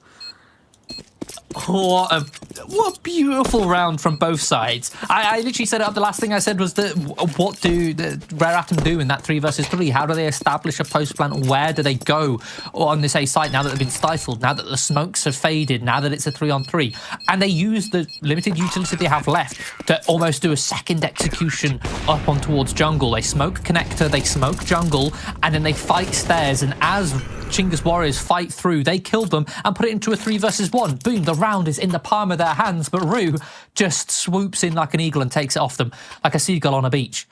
I mean, he was our Kadir player to watch at the start of the match. He had a standout first map. And look at him, 8-1 already on this second. And, you know, has had a couple of quieter maps here and there over the past couple of weeks, but stepping up absolutely when needed. And we talked about him in the openings. Turns out he can close the round as well, and that is a player to keep an eye on. Beautiful shots, and reading that final push as well through the edge of the smoke is beautiful. And up close and personal in the smoke, he might have been able to hear the step of the player jumping. There's a very, very silent, very quiet audio cue that is made when jumping, even if you don't make a landing sound, which perhaps he was able to hear, but still, beautiful shots, beautiful clutch. And now it's broken the bank for Reratum, who that was a force buy previously. There was a player who started the previous round on a Tech 9 and likely still on a Tech 9 here on this one. If not, it's either a Mac 10 or a Deagle. That's all they have to work with. But a lot of utility going for another set piece, another execution. But again, Chinggis Warriors have a 2-man setup here ready to stifle. And Ariukul in a very forward position, overwhelmed, good for one before being traded by Lee Hang. But that's when Root can now activate in from the bench. Buys time for his teammates to rotate in, and Yami can trade. Chinggis Warriors somehow maintaining this advantage. Weapons now picked on up, utility scooped up to give them the opportunity to smoke off market here.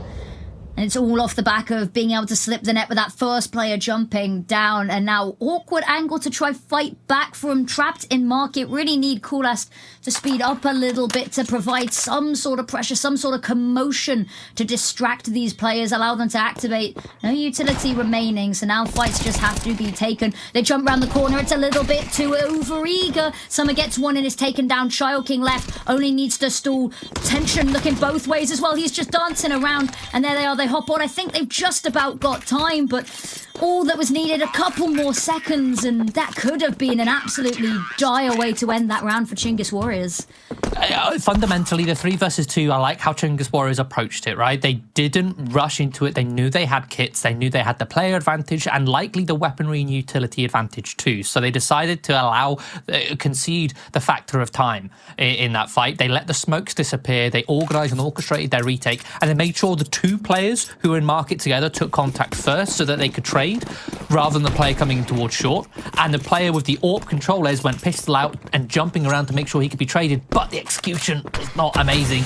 Very fortunate for them that Yami was still able to get the trade, even though controllers sprinted out towards bench and Yami was shuffling behind him slowly, spacing very poor. But again, the fundamental idea, the theory behind it, very sound, very solid. But let's see how solid the AWPing is between these two players as they look like they're about to battle here. Tiger anticipates the position, perhaps hearing the vent being broken in towards window, or hearing the rotation. The player towards underpass, communicating that across. Already an opening pick and now a man advantage, something which Rare Atom haven't had the privilege of working with before. So far in this half, Chinggis Warrior has been playing very passively towards the extremities of the sites rather than focusing on middle. And now Rare Atom have been rewarded with a player advantage, which they've maintained after a couple more fights ensue. Yeah, the double AWPs, they've been spotted a couple of times. Legs seen, however, and Summer is going to find that pick every day of the week. Now mid, they're going to just slip through connector. We can see with the mini-map, attention divided, one player B, one player A, and regardless of where they go, going to be severely outnumbered, but it's Rooks. We've talked about it as being incredible. A nice little peek out here. They're not expecting it. Takes him a little bit more time to kill Tiger than you would have liked to, but still gets away unscathed. Molotov just to cut him off and to buy them the room to work with. Some are holding this long angle here. Can't quite get the job done, however, and Rooks is going to continue to cause some problems, but needs to buy enough time for Ariakul, who is on a absolute marathon sprint to try get across to the site here. Jump on up into ladder slowly but surely, but is being held for. Doesn't matter. Marek goes down, and Rooks has managed to buy so much room to work with. Taps the defuse, trying to bait somebody out. Can't see anybody wrap. Smoke from his teammate, Child King. Oh, they're not waiting for him. And there it is, the hop on out. Rooks has got one in a smoke to hop on the defuse if he wants. He's got a kit, but this last player causing him so much trouble. Taken down by a stray bullet. And I don't even think Summer realised he'd got it.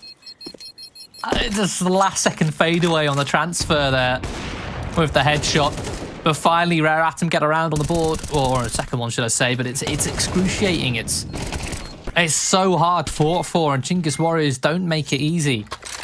And I will say, even then, in that mid-round, Chinggis Warriors in the 3 versus 4, why is Coolast solo pushing ramp with an AWP? Like, this is one of the things I've already been able to identify just from watching one map of Counter-Strike from them, is that they're mid-rounding in these 3 on X's. They lack trade potential. In these mid-rounds, you still need to be able to trade. You can't just rely on hero plays. Do a hero play, sure, but have a fallback option of another player with them so that if the hero play doesn't work out, you at least get a trade. You at least get something out of the engagement, out of the move that you make. Yeah, that's something that I think we need to see a little bit more of, is that there are nice ideas, but they don't have the backing if something goes wrong. And here we go, lining up the execute for A. They've got Lee Hang. Nice little position here in mid to cut off the rotates, but a little bit of utility coming out of their own. Nicely timed is going to give some food for thought for Rare Atom. And actually, controllers going on. This is really well timed for Chinggis Warriors. Using that smoke, it delays that A execute, and using that time, they're going to consolidate in towards mid, and look like they were going to potentially hunt and search for Lee Hang, try and find a lurk player. But if anything, it might just mean that they're all going to fall into his trap, fall into his jaws if they don't search for him. Okay, he's revealed his location now. But that means his position alone, even if he doesn't get any kills from it, he's going to buy attention by time as they focus on him. Ooh, bomb dropped.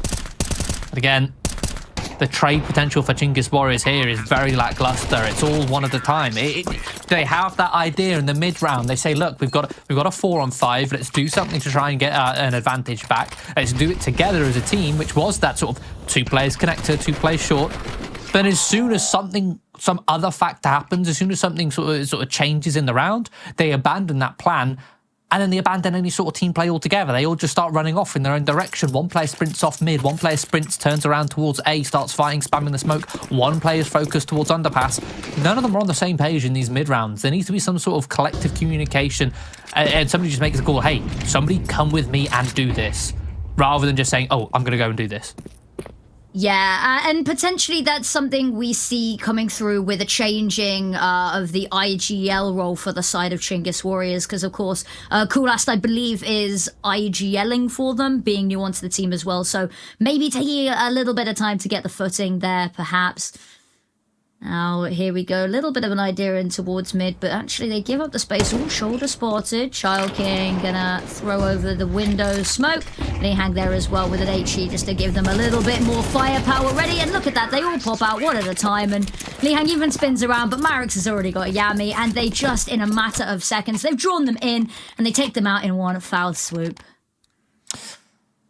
It's such a stark contrast looking between these two teams. Whenever Rare Atom are up against an eco round or a force buy, you can see that their direction, their philosophy is clear, that it's very slow, very patient, very composed, and they play together and they don't allow any sort of inch where a pistol can make their way in to the round, any cracks in their armor. It's a very clear, concise split on towards mid control with good utility, making sure nobody's caught with grenades in their hand while still having good utility at the same time. It's a very difficult thing to master, but it comes from practice, comes from theory and thought. And let's see if the defense against a split comes into this one. Rare Atom picking up the pace here, sprinting out on towards this B bomb site, barreling in through short, and then just completely decimated the defense. Yeah, I mean, Summer has been on an absolute tear. This man has been an unstoppable machine. Just W key, spraying away. And it's just, I mean, the other side of the map, this is just going to be the call to save. There's not even anything they can really do. There's the money for the side of Rare Atom, but they're just so far removed. They've not heard anything from these players. So the assumption is they're going to be those A players and just going to sit here and wait. Yeah. They've got the rounds secured. They've tied up the scoreboard, and that's all you can really ask for. Don't get too greedy. Don't let Hubris be your downfall. And nicely done from them there. And there was nothing really that could be done. By the point that they break onto site, by the time that bomb goes down, the round's already over. Yeah, I think that the call at the start of the round, though, was a lovely counter for how Chinggis Warriors have been starting a lot of their gun rounds. Here on the CT side of Mirage. Like I said earlier on, they've been playing very site-centric, often neglecting short control, neglecting middle, just playing two players stacked together on the B-bomb site to defend against B-site hits, players stacked together on that A site or tucked in towards jungle. But when players forego mid-control, not just mid-control, but mid-information, mid-presence, you open yourself up so vulnerably for fast splits, and that's exactly what Rare Atom do there. It's a fast B split. There's nobody on mid to slow down the players coming towards short. There's nobody on mid to even get that information to alert the B players that they're coming towards short either, beyond the utility that you see, which is likely going to be a smoke towards connector or window blocking your information. So that means the B players, they're just sat there together on the site, and suddenly they're having to defend from players jumping out the windows in balcony and players swinging them at short at the same time. And the way that B site works, it's almost like a grid. The B apps hit deals with all of the vertical lines of the site. The hit from short deals with all the horizontal lines on the site, and you deal with all of the grid angles simultaneously, and then there's nowhere to hide for the CTs. Talking of nowhere to hide for the CTs. They're hiding for now, but they're going to get pushed any second. Yami round the corner, just waiting. Kulast underneath the layers here. Molotov's going out, forces the fight, and that's going to be Child King taking the first and winning the first engagement. Kulast burning alive. Li Hang, unfortunately, fully flashed there. Can't really capitalize on the reposition. Tigers found controllers. Kulast has got one, but that's all he's going to be allowed to get here. Aracule, Rooks, how do you get back into this round? Utility getting pelted over towards CT. Smokes gonna block them, and now they've got to find a way to weasel back into this. Limited util left, and this is an ironclad lockdown. The fact that they're sending Marek back and round in towards mid is just a nail in the coffin here. Really looking for those weapons, really looking to do the final damning blow going into this last round of the half. And yeah, it just has to be a save here. Maybe you find an exit, but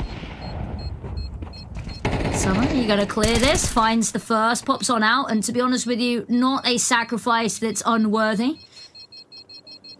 I mean, yeah, Rare Atom should just be hunting everything they can here. Throw everything you can at Aracule right now. Remove these weapons. Unfortunately, gets removed himself. No weapons to be removed on Aracule. He will be allowed to carry that A1S over. But that will probably be the centerpiece, the statement weapon going into this last round. There's not going to be a whole lot to be able to buy up and support around it. I mean, last round of the half, they have to buy anyway. And yeah, they've got a good loss bonus built up, so they're working with around 4k each, but that means they're limited on utility. If they'd removed that M4 on Ariukul, he wouldn't have been able to drop over. He would have had to have rebuy his Kevlar and therefore wouldn't have got utility. Kits. So you'd be seeing a much, kits as well. They've got one kit on Yami thanks to that drop.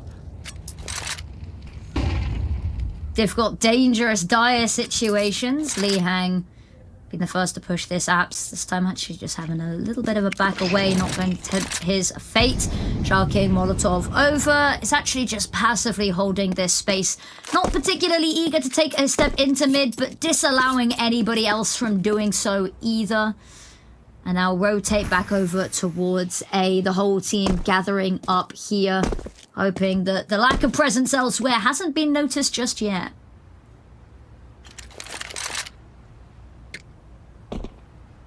This is a much more sort of, I want to say, an orthodox approach to the CT side of Mirage, something which Chinggis Warriors haven't really done so far. It is play a bit heavier in towards middle, happy to play retake towards A. I say happy to play retake. Coolast immediately drops smoke, plays in front of it. It's going to stifle the approach here from Rare Atom, but Coolast has immediately just been spammed down through the smoke. No hiding in CS2. And it means a man advantage now for Rare Atom, plus a very open bomb plant on the reverse side of default. This is going to be a very difficult retake for Chinggis Warriors. Might be a little bit easy now with Child King caught off guard, not realizing he's completely exposed towards stairs in that position. Li Hang going to be pushed from all directions, yeah. They've just been picked off one by one. There's no real setups, no crossfires, no bait and switches. They're being hunted down. At the very least, Tiger's picked off one before falling. Controllers has just dealt with, oh my goodness. And somehow we're left with a 6-6 half.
sometimes you gotta pray for a victory.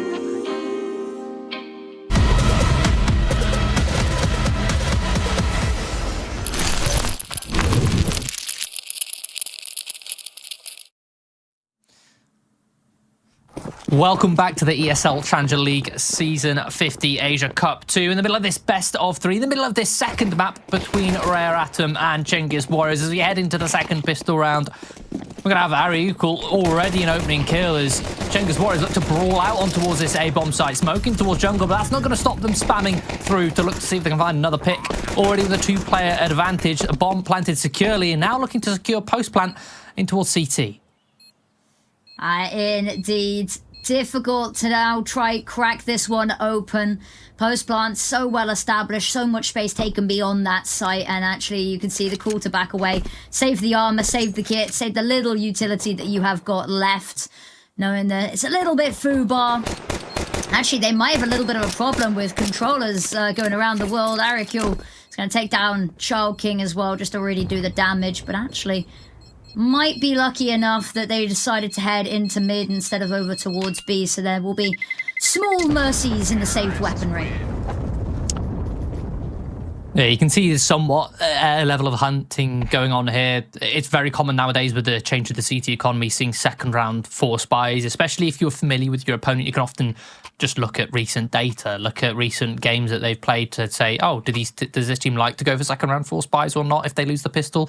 And Rare Atom likely are. So any of the hunting that Chinggis Warriors could have done there would have been one less piece of Kevlar perhaps, or less utility, no kit on Marek. That kit is one which he had from the last round, but instead he does have that. He does have that opportunity, and even if it's a small advantage, well, I say advantage, even if it's a small percentage chance that they gain from it, you want to do everything in your power to remove that, especially if it comes at very little cost to you.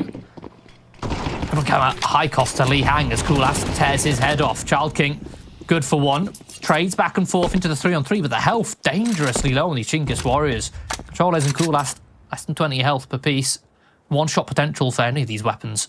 Exactly, that's where it gets really dangerous. Lucky that there's no HEs left in the server, because they could all be taken down in one go with that.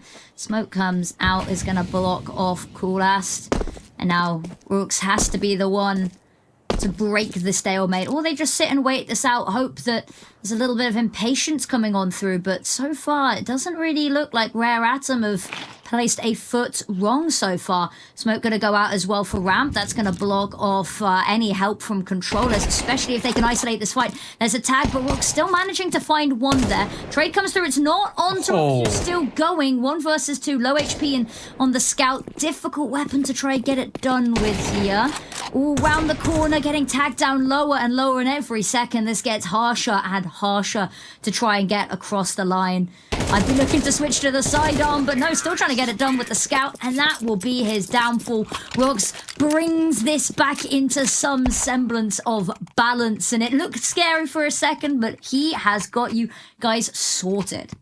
17-7. He's having a stellar game. Again, one of the players we highlighted who Rare Atom seemed to mitigate him in the upper bracket final, but right now he's showcasing what he's capable of, and the composure from Chinggis Warriors in that round was beautiful. Even though Rare Atom read exactly what they were doing, exactly how they were located, because they were calm, because they were collected and patient, they allowed Rare Atom to make the move first, and it enabled Root to find those clean headshots.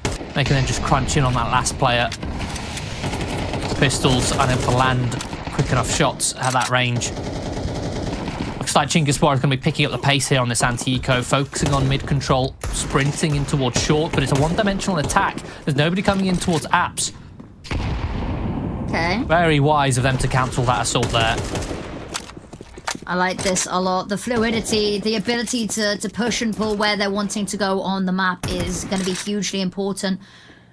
Child King waiting here under the rafters is going to get caught out by that Molotov, has to just back away. Actually manages to jump through the window, just slip in the net, sucking his breath in as to not be noticed. He's gone towards underpass. Yeah, I kind of like this move. Whether it'll mean too much is another matter. They're going to be expecting him. Yami, oh, yeah. And then here they go. They've got that A site now, and they've got these players now trapped crunched between the mid control and the site that they already have, and actually Tiger's about to fall victim to that as well. Manages to fire off a couple of bullets, but it's all really going to be for naught in the overall scheme of things, and Marek left with a P250, a dream, and no HP left to speak of. All 5 players surviving for Chinggis Warriors. That's a big boost to their economy. And I will say that it looked sketchy with that push on towards short, but the decision to cancel was very nice because they got that information, they got that control, and the process of getting into that position of ladder room, they had all 4 players together, so they had that trade potential on their approach, at least in towards mid. But then with that, they just left Rue in towards ladder, had Yami in towards middle to kind of help him hold on to that piece of control so that Rue couldn't be isolated in ladder room. And then they just fell back and did a nice, clean A-site execution coming in from ramp. And with ladder control, it means you can cut off the entire rotate through jungle and connector all at once. With a 3-round lead now for Chinggis Warriors. We're going to see Rare Atom on their first gun round. We've got 5 M4 A1Ss, but it's weak utility after the opening few seconds of the round, after their initial anti-rush util is deployed. Controllers. Oh, whooks. I was about to talk about controllers, but the HE usage has been absolutely lethal. Poor guy is 6 HP. And the weight of the team on his shoulders, it feels like Lihang watching here, hoping someone going to try head up connector, is going to be able to punish. Actually, just decides to back away a little bit, hasn't spotted anything, so is wary that might be these extremities under a little bit of pressure. Alas, it is mid that he is going to have to be worried about. So nice and calm and composed default. They initially take the top of middle, they push back the CTs, deny any counter-aggression, and once the utility starts to fade, once the CTs have to fall back, they then start to work their way into the next stage of mid-control, which is ladder room and jungle. You can have Rue boosted up, and despite being on low HP, it's a great spot to cut off rotates, catch a player off guard. They have very forward control, but the question is, where's the end game? The bomb currently shuffling over towards the B apartments. The potential for a split here, and the timing is beautiful, but it's a whiff from Rue. Yami at least is able to find one pick over towards the A bomb site, but it's the B bomb site that's the target. Marek needs to hold on by time for his teammates to rotate in, and he is successful, allows Child King for 1, but after that it's all control. There's 3 very quick and concise kills, leaving Tiger, who's still sat on this A site, concerned about Yami's initial position. A 1v3 clutch. At the very least, he knows it's a 1v2 over towards B, but he's still concerned about Yami, so I think he's conceding this round at this point. Yeah, whether he'll be allowed to concede is another thing. He's waving the white flag, but I do not think that they are going to let this man escape with his life. Nice little peek here. Yep. Nothing he can do. Too many angles, too much distance to try and cover solo. And that is a 10th round. Chinggis Warriors looking far better now. Yeah, the really constrictive default. And again, very little reaction from the CTs over on Rare Atom after losing all that map control. They had no information. They had no deep info towards B apps, no info on short, no info on middle or connector, nothing on ramp or palace. They had nothing. They were completely held at the will of Chinggis Warriors, where Chinggis Warriors decided to hit the sites. And operating blind or info like that, any move you make, or stack or lean you make, or rotation, is either reactive or it's a gamble. And if you're reactive, you're 1 step behind. Okay, right. Mid has been allowed to be taken. Just playing off the edges. Players in connector, players on catwalk. Child King's PK could be huge. Alternatively, too short. Yeah, alternatively, he's going to be in a world of trouble. Doesn't matter, Child King bursts on out. They're all sitting ducks in mid, and the MP9s are going to ring loud and proud. Lovely shot there from Child King with the picked up weapons. And ooh, Tiger's getting pushed, spam through the boxes. Needs some help coming on through here, but manages to find it with the Deagle, even with Child King there as backup. Last case, worst case scenario. Plan Z if needed. That's a beautiful counter from Rare Atom. Already I've seen throughout not just this map, but this entire series, Rare Atom have a really good penchant for making adaptations, but the adaptations from round to round. Like I say, last round was a lovely default from Chinggis Warriors, but on this round, you see despite having the weaker investment, 2 connector, 2 short. That's how you deal with that second phase of the mid-control default where they look to take connector and take ladder control, is you have 2 players there, and as soon as you take contact, you can split and crunch mid-control, squeeze the Ts from 2 different angles, and it works even with MP9s. And that's a setup which Endpoint would kind of incorporate into their defaults almost round after round, after watching a lot of Endpoint games from covering them, and a lot of Mirage games. Yeah, that as well. And the fact that they would constantly pick Mirage, even against teams who were better at Mirage than them, it was baffling. But that was one of the things that they were very good at. And it was a very successful approach to kind of denying the second phase of a mid-default. If you weren't having success at shutting them down on the first phase, at getting picks at least, when the Ts try and make their way to top mid boxes, as Control is here, then your second option is, okay, how do you stop them taking connector or ladder? Rather than how do you stop them taking middle? Slowly. Actually, this round, a huge change of pace from what we saw in the first half. First half felt like that we couldn't catch a break. Yeah. Now, a lot more methodical here. Taking a little bit of space, gonna leave controllers there just as a little bit of a buffer. Actually, gonna pull back. No, not pull back. Yes, pull back. They're deciding who gets to stay in mid. It's who draws the short straw. Turns out it's going to be Cool Ast waiting there. They've already got Rogues holding the space here for them. So yeah. A step ahead though. They've got a 3-man stack on towards this A bomb site. The mid control here is just a ruse to kind of say, hey, a split is possible. But Rare Atom, they're not concerned about a potential split whatsoever. They're only concerned with an execution coming in from the A site itself. With Sandwich, default, a beautiful crossfire potential with these riflers. Add into the AWP, playing from Ticket Booth here with Tiger, who does have that deep position, deep info in towards CT, in towards connector, can see if there's a lurk element or a split element, or be ready to fire off shots and play off the crossfire that the riflers have established. There you go, there's the first. Molly's come through, crossfire is broken apart, and they're successful at getting a couple picks, but Summer still alive, still kicking on the site. That's the all-important factor. Cool Ast at least deals with the lurk, but that leaves it all on him, all on his lonesome. Yeah. Yeah, difficult one. Is the setup was looking okay, but when it falls apart that quickly, it does just leave it. That bomb needed to go down, and that's one of the things is I'm not always a fan of these last-minute executes. You know, they especially because they didn't work the control they had in mid. No, they did, and I thought they were sending. I think it was Cool Ast that they'd sent over towards B through the Molotov for Van, but then they didn't really use that as an opportunity to try use it as a fake or try execute off of the commotion in the new information game. They just threw the Molotov and then sat. Yeah, it's a heavy investment. One of your 5 players not involved in the A execution for a very weak attempt at pulling a rotate, and at that low time on the clock you're not going to pull rotates because players know that as the CT you're not going to rotate in time to help defend the site, you're only going to rotate in time to help retake it, so you might as well just not move when you've got such little time on the clock, because the last thing you want is for it to be a fake. Yeah, it was the equivalent of returning with a fake mustache, like sellotaped off. That's what that fake. I've not heard that one before. Yes, I am executing here. Yes. And the thing was, it wasn't even like a little bit of utility. It was a single Molotov that they had to try and convince that this was a fake, which maybe not the greatest move in all time, but they've got a chance here to right the wrongs of their previous errors. Unfortunately, they're hesitating, they're waiting here. It's giving them time to establish. They really need these players to activate elsewhere. Choking. It's Messi finds the first. The immediate spin around, worried that he was going to get pushed from Catwalk. He wasn't able to take this next fight. Coolest is going to win it on outplay. Is still bench. Marek's going to find one, has to reload, but it's just Rooks left now. They know where he is, and he's taken down as such. And only 1 round difference now. They have been bringing it back.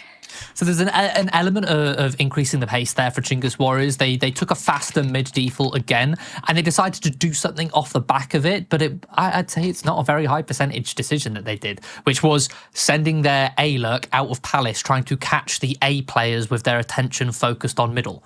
That was kind of what it looked like, and it just didn't work out. It was a bit of a messy fight. Rare Atom were happy to just not look towards mid and just focus, stay vigilant towards the A site. Got a free pick, and then you got a man disadvantage, and now there's a very weak B hit with 2 players walking out.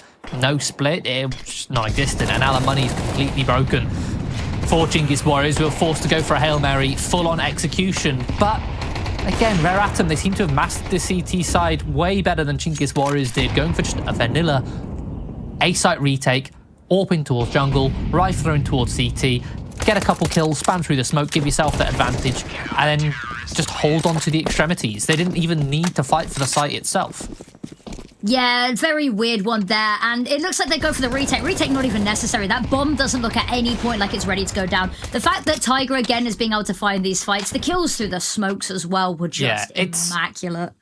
It's this fine line that Chinggis Warriors seem to struggle to walk on both on their CT side on both maps, is that whenever they're playing on any of the bomb sites, they never play. They either play full retake and want to retake and don't even look at the site, or they play to fight and hold. It's like the amount of times an A execute would be thrown by Rare Atom, and the Chinggis Warriors would then have one player chuck a smoke onto the site and then hide in that smoke, or try and find an off angle around that smoke to try and fight. Whereas what Rare Atom did there was a middle ground which Chinggis Warriors haven't found, which is, okay, this utility comes through, you take a fight, take a couple shots, see if you can get a kill, and then immediately fall back. Once you've got that kill, immediately fall away, happy with the advantage, don't give an opportunity to be traded once you've got that pick. Whereas I feel like Chinggis Warriors on their CT side, they stick around too much. It's like, okay, are we fighting for a pick? Okay. And then they don't know when to stop fighting, even after they've got a pick. They continue to fight and give ways back in. And lo and behold, Rare Atom, with that approach, they've equalised here on their CT side. Equalised. They have an opportunity to try to close this out into right the wrongs of history, where they lost 0-2 pretty starkly a couple of days ago. Now they have a chance to do the complete opposite. Molotov comes out, displaces Marek, but Tiger's already got the first. There is a trade comes through, but Marek is not being accounted for. They're not ready for him. He gets 2 and now is still ready. Not even a point of damage taken. Last 2 players stuck in apps. Flash to go over the top. That is going to keep them at bay. Allows Lihang to get into position to try pinch them here. Drop down is going to be heard. Molotov is going to keep them in van. And Marek just touched. Just ready for the contact here. Marek, beautiful 3-piece there on that B-side defense. Puts himself up onto double digits, 10 kills. And I feel like we've been saying his name quite a bit on this CT side, at least over the last couple rounds. So it's strange to see his scoreline being quite so low. So I think that goes to show sort of the level of impact he may have been having over the last couple rounds, right? This big triple kill here. The last few times that Chinggis Warriors have approached this B-bomb site, they've often been stalled and froze up coming out of the B apps and not jumping out of the balcony. They'll just sit there and be happy to hold the angles. But Marek has done such a good job at knowing and identifying, okay, is my job to slow down the T's approach? Is it to stop them, to stall them? Or is my job here to hide and buy time for my teammates? And he's done a very good job of that, and even found a beautiful triple kill in the process. So a lovely hold from him, and it brings Chinggis Warriors down to another compromise buy, this time forcing up with AKs, a couple Galils, and next to no utility after their mid-smokes have been thrown. Last spots a gun barrel. Lihang first to go down. If it wasn't going to be him, it's going to be controllers. Sharking. Ooh, funky smoke there. Is going to be able to play off the back of it. Spraying wildly. Goodness. It's so messy. He does still manage to find one. Is somehow not content. Walks back into the fray and will be punished for it. Rightfully so. Tiger's got one to equalise the numbers, however. Bomb's going to be retrieved. There's a little bit of a problem. Tiger might have to deal with controllers here. Is he ready for him as close up as he is? No, he is not. That gives them the B side, the spin around. He gets Marek as well, and now it's only Summer. Has been good in this series, but a monumental ask needed here. Yeah, 1v3, bomb planted. Does have cash, looks to be possibly attempting it or sticking around to see if a door opens that he can walk through. Okay. Definitely spotted now. Yeah. And worst case scenario, Cool Aster's going around the world, whether he even gets here in time. Ooh, there's the first. Now, this is pretty unwinnable regardless. Time's just too low. He does have a kit, but not going to happen. Chinggis Warriors keeping us at a tight scoreline. Now, at this point in the series, and especially in this half, we can already identify that Rare Atom are playing the more sound Counter-Strike. And then when it comes to the fundamentals, the expected outcomes, Rare Atom are much better at handling them. Now, if you're the underdog, so basically establishing that at this point, Rare Atom are probably the favourites. Now, if you're not the favourite, you're the underdog, the way you get upset wins is by increasing the chaos meter. You know, turn up the dial on the levels of chaos, see if you can find these scrappy picks. No longer play by the rules of fundamentals, because if you do that, the better team, the more experienced team who are better at playing fundamentals will win. So throw the rules out the window, be chaotic, be scrappy, and that's what they did last round. You saw them just creeping into every fight possible and imaginable, with guns out, spamming through smokes. You saw a player lurking out in towards the B-bomb site. Just catch Rare Atom off guard and do things that they won't expect, that they won't read, that they won't be able to calculate. Let's see if they continue with that philosophy here. Now as we enter round 23. They're at least taking mid-control. Rare Atom, they're playing a little bit more passively. There we go, there's at least a trade as Child King gets caught on the stairs once more. We talked about that, though. 4v4 favours the T side. Lihang needs to step up here, be the difference maker. Rox, we sung his praises. Marek's found one. Footsteps going to be heard. Oh, can't quite adjust in time. It's a lovely swing. And now they can try to deal with this bench player. Unfortunately, Marek not going to find anything. And now they have a real chance here. Molotov at their feet. They can't push on forward. Molotov actually goes deeper back, but it's not going to stop the plant going down. Not at all. Lovely crossfires established, but this smoke's being a little bit pesky. It's cutting Rox's line of sight off. Ariakul. Ooh. Hiding, waiting. There's Tiger with the first. Tries to swing and punish. Will, in fact, find it. It's close, but they secure themselves a 12th. 1 round away from taking the map, but at least they've bought themselves overtime. Again, I thought we were going to be singing Marek's praises once more on that B-bomb side. He found the first over on B apps and turned, but it was just a massive whiff on Rue. If he had found Rue, then he could start dancing around the pillars, not having to be concerned with short, dealing with only a one-dimensional hit towards the B apps. But no, failed to deal with the second dimension of short. Here we go. 1 round between overtime, between map 3. Depends where we're headed. Now heavy presence over towards A here, mid, under the control of Chinggis Warriors. And actually, the call to move more players over towards B has been made. This leaves this A site so vulnerable. Lihang is in a position to spam connector at the very least, so there's potential to do some damage, make it harder for this split to be enacted. Has the information, spots a player working his way in towards connector. Push comes through the smoke, but Yami just creeps out. Summer caught sleeping, perhaps looking at the minimap. I'm not sure what was going on there. Coolast creeping through that smoke. We're going to decapitate this entire A bomb site. And now Chinggis Warriors, can they hold on to this A site with a player advantage? Oh, let's find out. Ooh, lovely shot from Tiger to open us on up. It gives Marek the time to work a way around in towards CT. Needs to activate quickly, spots a couple of heads, has to deal with Arakul. Does indeed, spots one more player, takes the fight as well. They've got an opportunity here. Smoke for the bomb can go on out. Tiger really needs to help deal with here. Yep. But there it is, Marek, last player left alive, just needs to find it, just needs to hop on, he's missed it, where is it? Oh no, and there it is, wide out in the open, the smoke missed. He finds it, he stumbles his way out directly into danger, and that means we are going a map 3. Could we have asked for anything more from a grand final? I mean, that round right there, we set it up like, can Chinggis Warriors hold on to a man advantage on that A-bomb site? The answer was no. Yet they still win the round just because Rare Atom missed a smoke on the bomb. That is gut-wrenching for Rare Atom, but they're not out of it just yet. They have one more opportunity on that third and final map coming up after the break.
I'll keep going till my speakers come blow.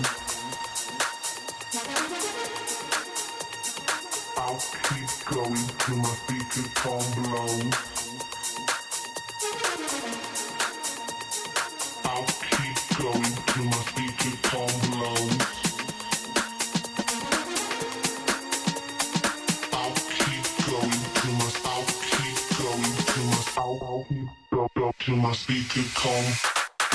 I'll keep going till my speakers come blow. I'll keep going till my speakers come blow. I'll keep going till my speakers come blow. I'll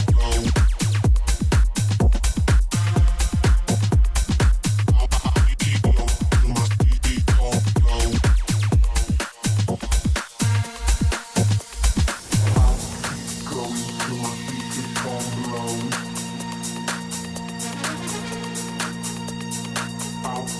Going till my speakers come blow.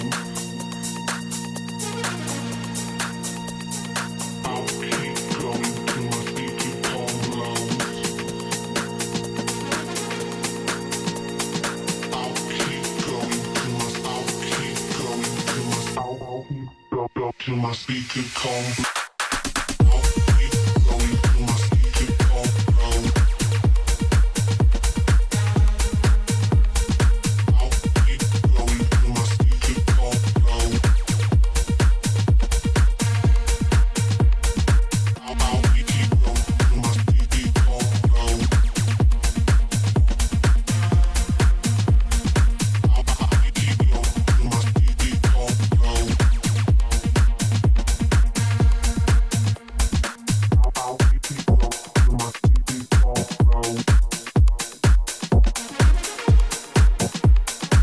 blow. I'll keep going till my speakers come blow.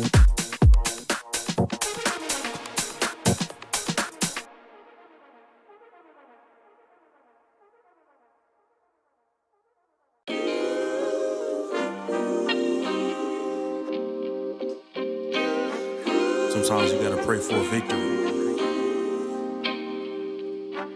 Yeah, I'm overzealous when I'm thinking about the cash flow. I never had no handouts, just came natural. I've been tested so much, all these wrestlers nice. All these different situations that I've been through. I seen pain trying to creep in through the window, but now I'm sliding through the hood in a benzo. You gotta separate yourself just to elevate. I keep some drink in my cup to see through the hate. Sometimes on the road to glory, you gotta press the brakes. I got a lesson plan for all my past mistakes. I swear I'm proud of all my best and my worst days. Proud of all my feet when I touch the ground. Front of 8 at Beijing, man, ain't know the sound. I know I made mistakes, but my mama proud. Fans scream my lyrics out in the background. They ain't know me then, but I'm hot now. They say life's a gamble, you gotta roll the dice. I risked a lot of different things just to live this life. Life down bad, you gotta pay the price. I've been through hell and back just to live this life. They say life's a gamble, you gotta roll the dice. I risked a lot of different things just to live this life. When you down bad, you gotta pay the price. I've been through hell and back just to live this life. I'm faced with a lot of different choices these days. Do a rock and roll Lex account of Blueface. The whole world know my name off a mixtape. I still got the same brother since 6th grade. G-Wagon red seats, we on Biscayne. Trips to the Florida Keys, we imported these. Thanking God for the life he afforded me. All this jewelry on my body, acting like the hood. I need a brown skinned chick just like Megan Good. Holding up every promise that I ever made. Music in the background, it's a serenade. Been rapping 10 years, boy, this ain't a phase. I paid dues, paid rent, and I stayed the same. I had teardrops running down my face. I've been through a lot, I had real pain. But thank God, cause we really on a better days. They say life's a gamble, you gotta roll the dice. I risked a lot of different things just to live this life. Life down bad, you gotta pay the price. I've been through hell and back just to live this life. They say life's a gamble, you gotta roll the dice. I risked a lot of different things just to live this life. When you down bad, you gotta pay the price. I've been through hell and back just to live this life. What's a life without sacrifice? Sometimes you gotta thank God and just roll the dice. Chino.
The road to the top is a riddle. What will be my destiny? Money and fame are awaiting, but not enough is raining on me. Maybe I should give it all up. How much more can I take? Out here singing to the heavens. When I gonna get my break? I can run this town. Oh. I can run this town. Oh, I can run this town. Oh, I can run this town. How will I get out of the jungle? Everybody wanna stop me. 10 more steps up the mountain. Now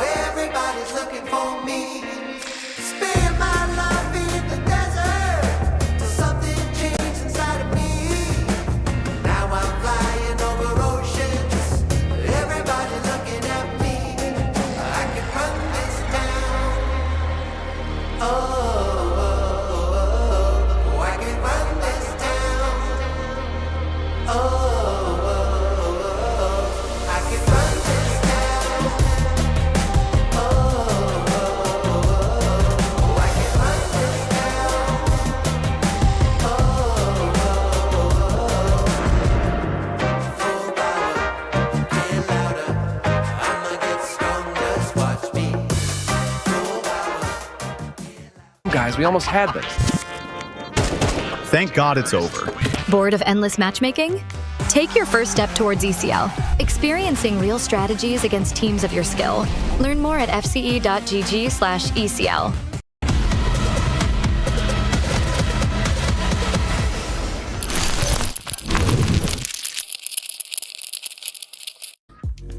Welcome back, one and all Counter-Strike aficionados. Gather around. We are going a map 3 for this ECL Season 50 Asia Cup 2 Grand Finals. A little bit of a mouthful there.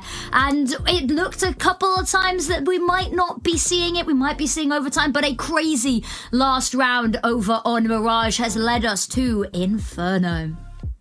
Yeah, I mean, so far, Rare Atom have looked way more composed than Chinggis Warriors. It's been a strange sort of realization coming into this, especially considering Chinggis Warriors beat Rare Atom in that upper bracket final that we keep mentioning.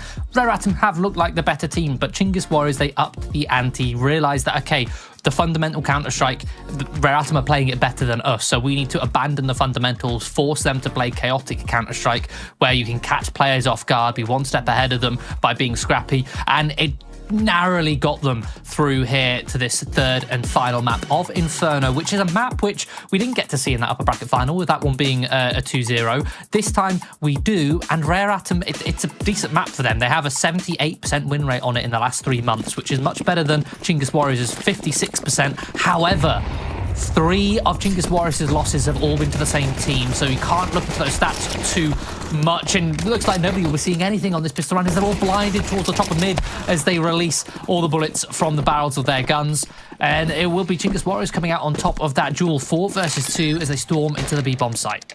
There's even a smoke for CT. Actually, they choose to use it over towards Banana to focus their attentions. Chalking absolutely hurling himself through Church here, not making any attempt to conceal his whereabouts, so all eyes are going to be on him and waiting. Crossfires have been established. Low HP, however, a couple of these players could prove dangerous. We hear the Gooshes come on through. Rox has got 1, Rox has got 2, and a pistol round again for Chinggis Warriors. They have been so hot on them. Yeah, I mean, it did look like that fight towards the top of Banana could go any way, but yeah, just storming straight in. The Glocks prevail, having the sheer numbers advantage, and despite, I mean, the health was so low on those on those Ts, which indicates that it was just body shot, and not enough headshots coming through, which is kind of, as much as I hate saying this, it's kind of what matters most on pistol rounds is headshots. It matters more than it does on any other round, that's for sure. But yeah, 1 round up already. Chinggis Warriors looking to continue the momentum they had from the scrappy style of play in the last couple rounds of Mirage. And this one, at least, Rare Atom forcing up. We've got an MP9, upgraded pistols. They'll be happy to stack over towards the B-bomb site, but they're playing very blind. They don't have Banana control, nor do they have control of top and middle. And those are the 2 operative points of map control for either bomb site to at least have information on what is about to approach you. An approach indeed, all the way through Banana with so little resistance they have faced so far. Smoke to go over for CT, flashes to go through to burst them through that initial smoke. Actually, choose to respect it for a little bit longer. Lihang so blind, so many flashes, dodge, gains vision just in time to find a pick, but actually 2 for 2 here. Chalking picks up an MP9, is going to need to find a little bit more. It's really messy. He's surrounded on all sides, dogpiled and taken down, and the site has fallen. Bomb can go down, I say. It's out in the open. It's stuck just in front of first, and there's no smokes, no cover.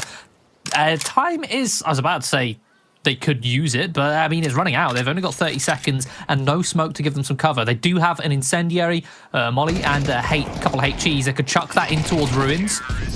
But it looks like they're going to take the fights regardless. So they'll come out on top just about with 3 players surviving. So it's a victory, and it's not a too costly one, but it did look like it was in heavy contention there. Chinggis Warriors going for a full execution on that B-bomb site, but they were forcing their way through a smoke. It was scrappy. The upgraded 5.7s and the MP9 of Rare Atom had some success, had some opportunities. They picked off 2 players, but fortunately for Chinggis Warriors, the utility meant it was hard for them to establish good crossfires, and the trading was in place there, meaning they came out on top despite dropping the bomb and losing 2 players in the process. So it means 2-0 up, and Rare Atom down onto an eco with no Kevlar Oh, well, I keep saying that. No Kevlar. There's 2 pieces of Kevlar to back up these upgraded pistols.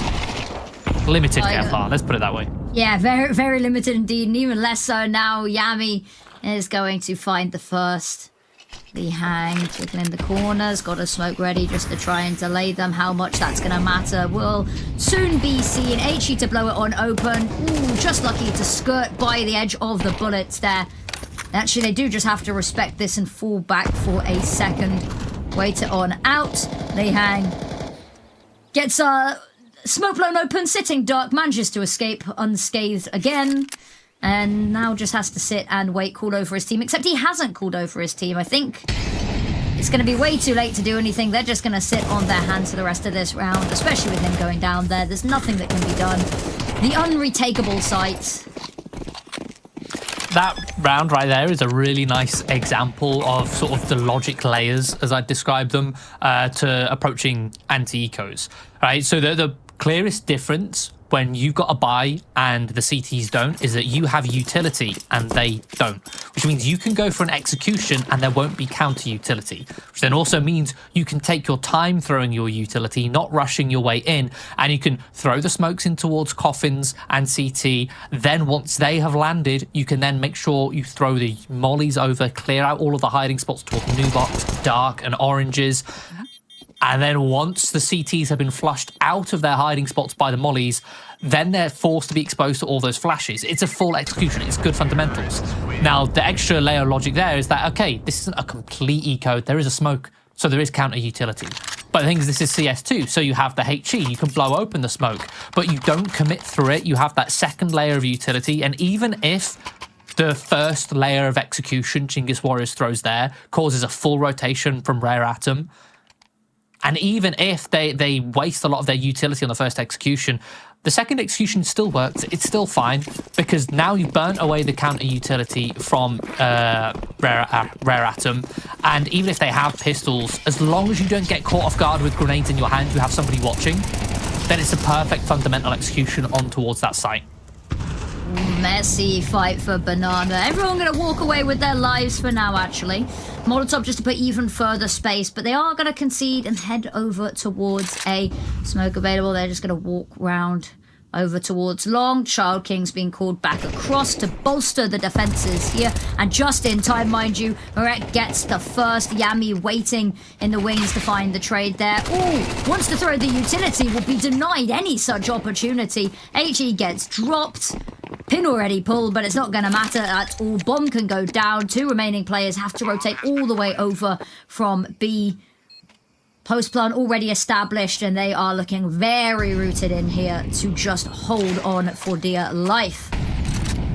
I've got a little bit of utility for this retake. Molly will clear out dark, but it reveals the location of these CTs, tagged down by these HEs, and no kit in play, time ticking down. They should get a move on and start to save, keep these rifles to fight in the next coming rounds. But that round is a really good example to show sort of that underdog mentality that Chinggis Warriors need to be adopting here against Rare Atom. They've been very fast, very punchy, and the best way I can sort of describe it is that when you're up against a team who are might have more experience or have better fundamentals than you, you know that if you give them time to figure things out, to make calculations in their head, they will more often than not come up with a better decision than you. So one of the best things you can do is just reduce the time that they have to make calculations. So if you're on the T side, play fast. And that's exactly what Chinggis Warriors did there. They were very fast into fighting towards Banana. They contested for it. Didn't necessarily succeed at taking top Banana, but they fighted for it. And then immediately they just started creeping their way out towards that A site very quickly, popped their way towards long, split in through apps control and split that A site before Rare Atom could make the optimum calculation and make the correct decision.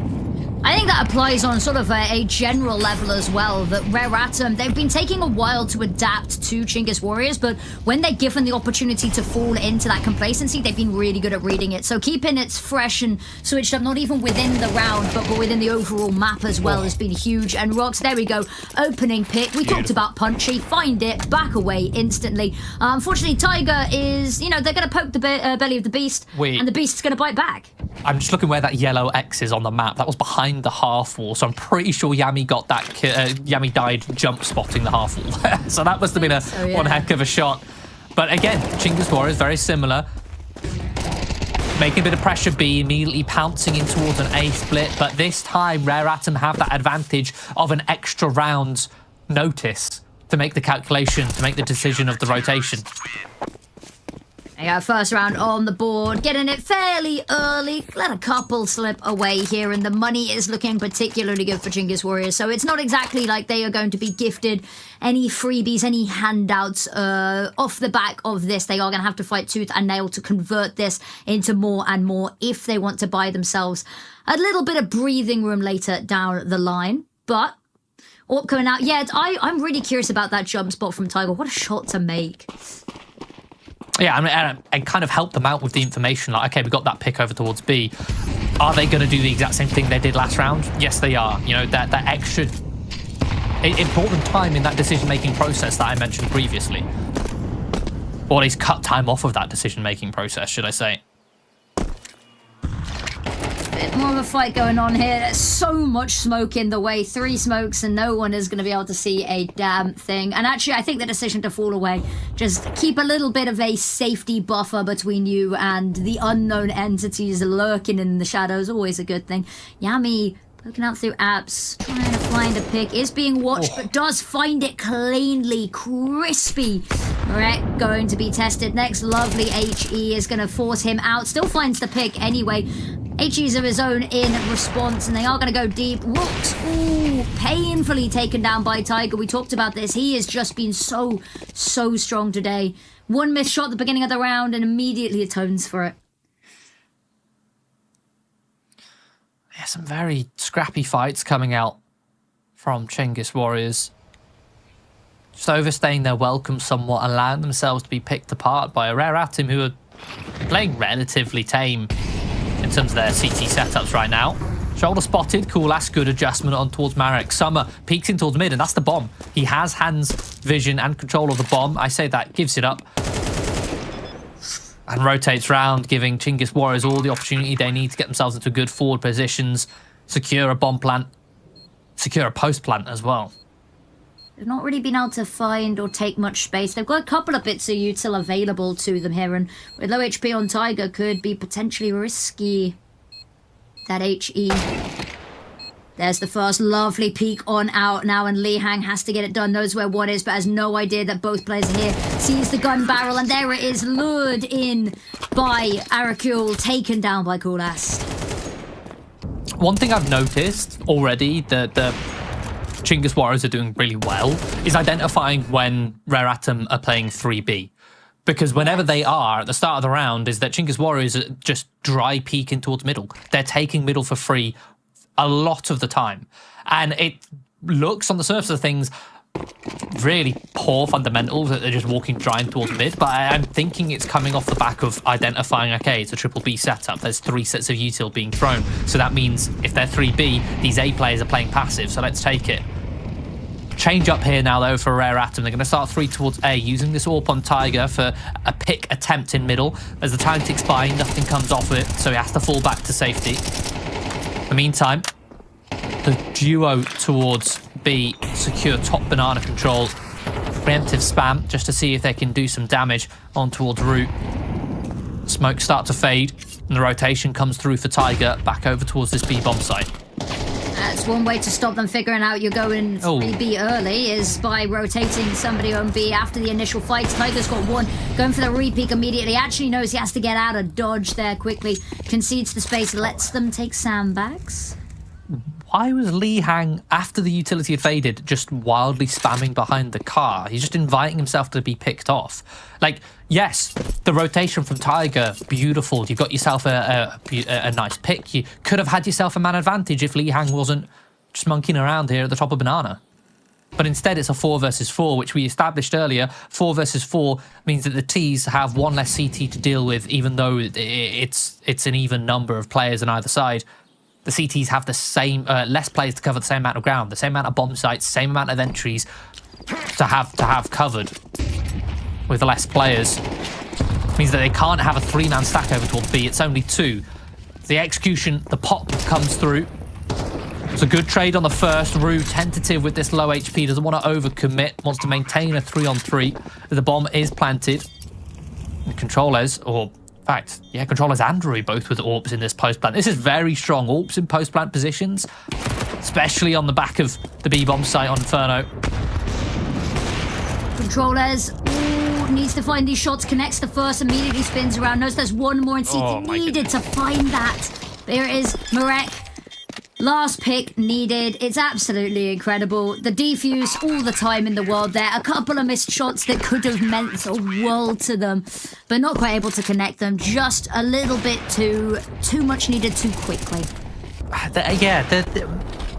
I thought having the double AWP setup on the post plant on B would have been so good, but they had an awful setup with it. They just kept continuously peaking.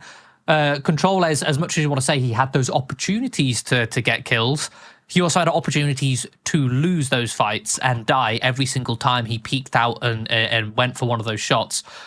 They could have just held a crossfire with Controllers at New Box holding Ruins, and then I think it was Rue in towards Dark. He could have held CT from Dark, and that way they're not overextending into these angles. They have a crossfire, and then they can play off of one another much more. Controllers could then peek CT after Rue takes a shot at CT. Yeah, all of these could have been, would have been, should have beens, and I'm sure a couple of these rounds they'll look back at and kick themselves. Especially, you know, we said VRS points and major invites potentially on the line, so when they do inevitably look back, maybe tears being held back at times. But they bought themselves finally a little bit of an easier round to go up against. But we've seen the Chinggis Warriors Tech 9s, we've seen the Mac 10s, we've seen how aggressive and pacey they can be, and we've seen it pay off for them. So I don't want to, you know, hold my breath and say that it's over and done with, that this should be clean for Rare Atom to try close that gap a little bit more. But actually, they've turned down the volume on their attack. Slowed it down. Put it right down, hoping to see if they can let the CT utility disappear, if they can save their own utility as well, considering they're quite light here on this force buy. And see how much ground they can take silently without investing utility. And you can see they don't burn any util towards Banana, really, yet they still take all the way up to half wall. So, okay, we don't need to play so fast towards Banana then. They do the same towards middle, just a single smoke towards long, and they've... Well, while they don't have mid control, at least they've got mid presence, mid pressure. Pop will come through on towards this B-bomb site. Tiger with this AWP does a very good job at falling back, repositioning in towards the new box after firing one shot. That first shot was key for keeping the first player at an arm's length. But Controllers with this rifle, a lone AK on the server right now, on for a double. Well, currently has a double, on for a bit more. Spots the shoulder. But Tiger still doing such a good job defending the back of this B-bomb site. Eventually will be hunted down, but he's bought so much time. Bomb finally picked up. There's 10 seconds. Exposed towards Ruins. Child King will finish it off as Rare Atom get their third round on the board. Yeah, very messy there. The Molotovs just at the end, so uncomfortable, but a couple of moments like the jumping up, because you have the angle, you have the line of sight to try take down Tiger, right? You spot the elbow multiple times, but instead of just trying to hold your nerve and hold the line, kept jumping up, jumping down, a little bit indecisive. Yeah, time was of the essence, right? So he's probably thinking, I need to kind of deal with this guy so that I can turn around before these smokes fade, so they can get a bomb plant before the rotates come in. And they've decided to pick up the pace again. Straight up, eco, rush B, only good for one. It's a quad kill on Summer. They just mow them all down through the half-wall smoke. Yeah, very quick round. Blink and you miss it. And 4-5 is now where we find ourselves. It is going to be a buy coming out here from Chinggis Warriors. It's not going to be an amazing buy. I'll caveat it straight away. But the only chance they have to try and defend their lead right now as we close in towards the half. And actually, Rare Atom, they bought themselves a lot of opportunity here. Another round win, and if they can do it cleanly, they've set themselves up money-wise for the rest of the half. Much more utility invested by the CTs here to secure Banana control. It's a double molly, smoke deep. It looks like Lee Hang is going to be trying to take charge. buy space and time for a rotation to come through of Summer in towards CT. They're not going to be expecting Tiger and Apps here, surely. He's been He's been so all over the diligent map. on B, but... True. And at this point, that's what I'm saying, is that at this point he's been all over the map, but you're spot on. He's not been in apps yet. Is that he's been doing such a good job at defending B, has had a couple picks, attempts at mid, but so far he's only really been spotted. And the question is, yeah, a double peek comes through, but Tiger's just too quick. He's doing such a good job. It's reminiscent of his performance that he had on the CT side of Ancient, where they just couldn't touch that A-bomb site. Every time they'd run into him, they wouldn't be flashing him off. And if you didn't flash him off, he'd be guaranteed to get a pick or two as you approach him. Very quietly, they slip towards B. There will be no early warning sign about the offensive that is coming. They are unknown, and here it is. Flashbang here could be perfectly timed. Actually, a couple of these players dodge it. Yami with the first, but Lee hang there, ever diligent. H goes on top of his head, and it's brutal. Child King's got another one that leaves just Yami, and whilst there are signs, whilst there's good utility, and yes, the bomb gets planted, they are not going to give him any time to even reposition, but he's got the headshot anyway, can reload, can back away into Churchill as well, actually might catch the timing on Tiger. Just weasels in and waits. Needs to isolate these fights, find 1v1s, pick them off one at a time. It's going to be very difficult for Tiger to be able to trade with an AWP, but, I mean, judging by his performance, he's been doing a very good job, and there's the first Marek caught, clearing out towards the side, but Yami, you've done the job, you've done the hard job, isolating 1v1. You didn't need to take that second peek. It's the worst feeling, isn't it, when you see someone peek when you know they don't have to. He'd won the round by killing Marek there. He could have been on for, what was it, a 1v3, almost an ace, I think, I'm not sure, but... Yeah. He then just throws it away by peeking again. There's no need. You've won the round, you've got Marek dead, there's no way for Tiger to defuse the bomb. Tiger didn't even get to the bomb before he peeked. I mean, perhaps that may be his thought process, trying to catch Tiger looking down to tap the bomb. Even then, it's like fundamentally, it's just, there's no need. Yeah, a huge faux pas there that will probably haunt them for a while now. I mean, we're at a tied score. This was looking like a Chinggis Warrior map. Well, they seem to be looking like they had a lot of the momentum, at least at the start of this one. And the flash is unbelievably well timed. Completely stifles this Apps pop and it enables Marek to get 2 kills. And now Child King with the M4, A4, higher bullet capacity, good for 2. Is it all on Kulast? In a 1 versus 3. Bomb still in mini pit. He's just going to be searching for these frags. Good for 1, but there's the trade from Summer. Rare Atom will be taking that lead. Yeah, very, very nice round from them there. It's a difficult one. It looked so good. It was such a good start. But you said the cracks are starting to show. The pressure's forming. It's gone to map 3. It's not exactly been 3 swift maps either, mind you. So it's probably getting a little bit exhausting. I'm assuming it's getting slightly late into the evening as well, time-wise. I mean, we're talking about the pressure, right? And how multifaceted it is with it being a grand final, qualification for the season 50 finals to then qualify for EPL, and the VRS ones. But the VRS one is the biggest one, without a doubt. But do the players even know? Because you'll be surprised the amount of players who have no idea what their VRS ranking is, like how many points they have, how many points they're going to earn from tournaments, and or aware of what earns qualification. Like, you'd be very surprised. Like, we only found out, being honest, from a HLTV commenter who mentioned it, so we looked into it and then confirmed that this could decide the qualification for the major. Yeah, and there's a really good guy on Twitter, a guy called Mischief, who puts out all of the tweets. And it'll be teams that see it and go, wait, guys, look in. We have a 0.1% shot. It's doable. And they don't realize, but I think... I mean, as we're yapping, an attempt at an aggressive banana play, 3 players fall mid-round. Somehow Kulast has found his way into a 1 versus 3. Another clutch scenario, but this time he's got an AWP. This time he's got a rifle. It's not the Tech 9. Going on a full rotation. Issue is bomb is not exactly planted short. Yeah. And, short's just been smoked. And it's being held. Oh, it's being held, but they look away at the wrong second. But it gets diffused in the meantime. A 7-5 half to leave us as we head into the break.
Just one half of Counter-Strike left to potentially determine qualification for the major between either of these two teams. As we continue with Inferno, the pistol round between Rare Atom and Chinggis Warriors. Rare Atom mounting somewhat of a comeback here.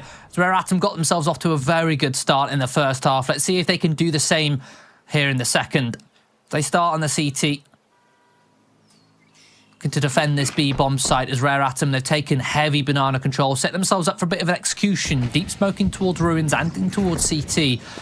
Utility now starts to be thrown. Mollies carpet the site, leaving only Nubox the safe haven. Flashes come through. There's Coolast with the first headshot. And is going to be tested. Isn't going to be able to find much more here. Rooks, though, firing. It's only good for one. It's only able to find one at a time here, and the game of trades is not favouring them out here. Yami, bullet to the head. Molotov to chase him on up as well. But Arakul, a pick in towards Banana, buys them an advantage. Not for long, however. Child King still going. Li Hang hunts down this threat, and now only one more player remains. Footsteps taken down, and now a pistol round. The lead extended. and there is going to be nothing going into this half. No free handouts for Chinggis Warriors. It is going to be a difficult road to hoe to get back into this. It was an awfully large amount of utility to invest in a pistol round. I think they only had, what was it, 2 pieces of Kevlar, which is wild, but I mean, it worked out, right? A beautiful execution meant there was only new box that they had to clear. It harkens back to the round I mentioned in the first half about when you're up against a team with no utility. If you execute, there's very little that they can do to counter. They don't have counter utility for retake, nor do they have counter utility to kind of stop the execution, to halt you in the choke point. And that's exactly what they do there. And they get the site, and even though it does get scrappy, they overwhelm with the Glocks in the mid-round.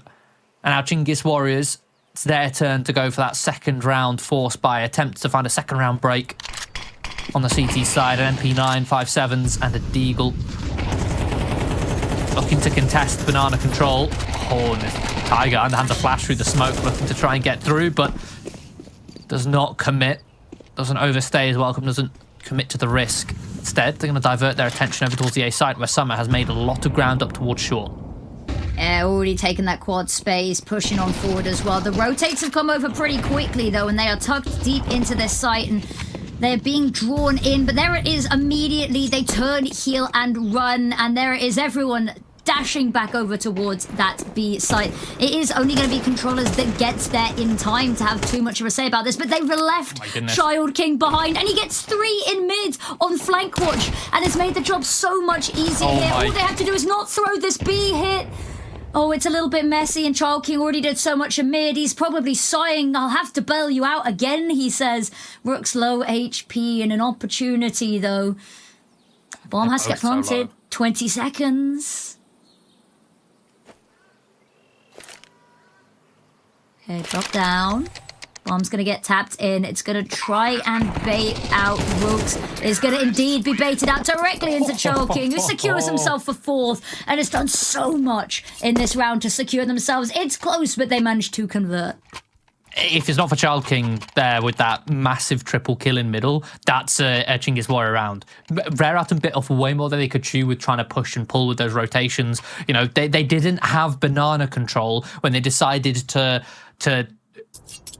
approach towards the A site. If you've not got banana control, the CTs can afford to leave only 1 player on banana and gamble stack over towards A, meaning the CTs would beat you on rotation, they get a pick off the back of it, and Rare Atom say, oh, tell you what, let's quickly rush over towards the B bomb site, which it looks like they're going to start off with that approach here on banana, as Tiger gets a pick on Yami. Ecoing Chinggis Warriors, they try and creep and crawl in towards apps, in towards middle, see if they can find a single pick, but Rue, beautiful headshot, showcasing the aim of these pistols. Rare Atom, they've been characteristically so competent when it comes to dealing with their anti-ecos, but right now on Inferno, Chinggis Warriors are doing a good job at making it look scrappy. Exactly. I am incredibly impressed here by a couple of things I'm seeing from Rare Atom. Their tenacity to come back into this as well, because they were 0-5 down at the start. It wasn't looking amazing. They mount an incredible comeback.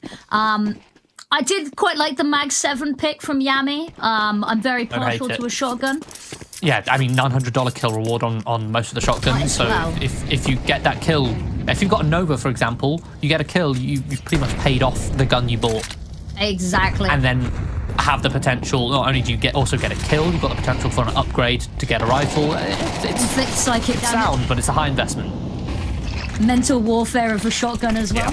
Uli Hang is going to get abused here. Absolutely run on down. And the space they've taken over towards Banana is so good. It's forced them back and over towards A, and I think they've realised this. It was a nice 2-man setup here. Controllers just holding from the top of the balcony. The only weak point really is apps, but the utility being thrown does alert Chinggis Warriors to it being a potential threat, and Controller's well-timed peak good for 1, but now there's no crossfire to be established. Arakul all on his own can be overwhelmed with ease. So in a 2-on-2, and this is such a high-risk play, so unnecessary. Rue, you're in a 2 versus 2. The bomb's only just been planted. Where do you think the second player is going to be looking? Probably at that smoke. Why are you just walking through? Play the trade game, guarantee it. Instead, you've left Yami in a 1 versus 2 scenario. And this crossfire can be much more easily established. No kit, not even needed, doesn't come down to that. It is a point-blank execution. And an 11th, they are not even slowly crawling, they are hurling themselves towards that series victory here. And only one round needed to at least secure overtime to give yourself 7 opportunities at winning the series, 7 series points. Chinggis Warriors back against the wall a little bit here. They've invested into it. I see the drop down from the rifle to the ump there for Rox, so it's... Yeah, making sure he's got that utility for Banana. So important on this part of the map. Oh, and the HEs softens up these plays. It's a very deep HE as well. Coolast is wanting to stick around here, be a little bit of a thorn in their sides. Is Lee Hang going to be ready for it? Oh, the flash is so good. Adjustment. Yeah. Spot on from them. They can retake this space and force them all the way back down Banana if they so desire. Lee Hang not wanting to give this up without a fight. Deep smoke to try at least reclaim some of that space, but with no line of sight, he can't really follow up on the issue, and Coolast still hanging around on the other side. Finds the kill through the smoke as well. Taking matters into his own hands this round. Sticking around initially on Banana, taking that risk towards sandbags, secures control, and then gives it not just a 1, but a 2-man advantage in this round.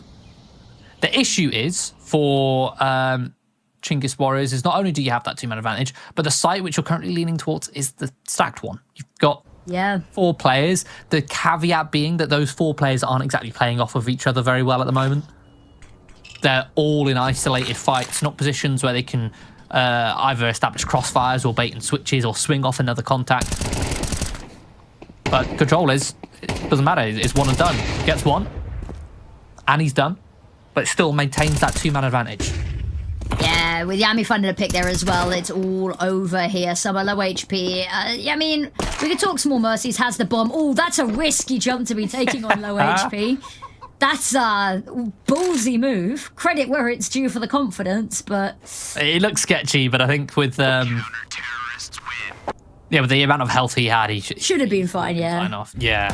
You never want to risk it, though. It's the worst way to go, isn't it? You know, falling off the map on Vertigo, but Vertigo's out of the map pool, so now worst way to go is to your own utility or to dying from full damage. I'd argue Zeus is probably up there. Zeus is up there, but I mean, Zeus now awards money for kills and recharges, so it feels slightly less bad. Not good by any means. More embarrassing, dying to a Zeus or getting knifed? I feel like dying to the Zeus, because the knife to the front. Knife to the front is embarrassing.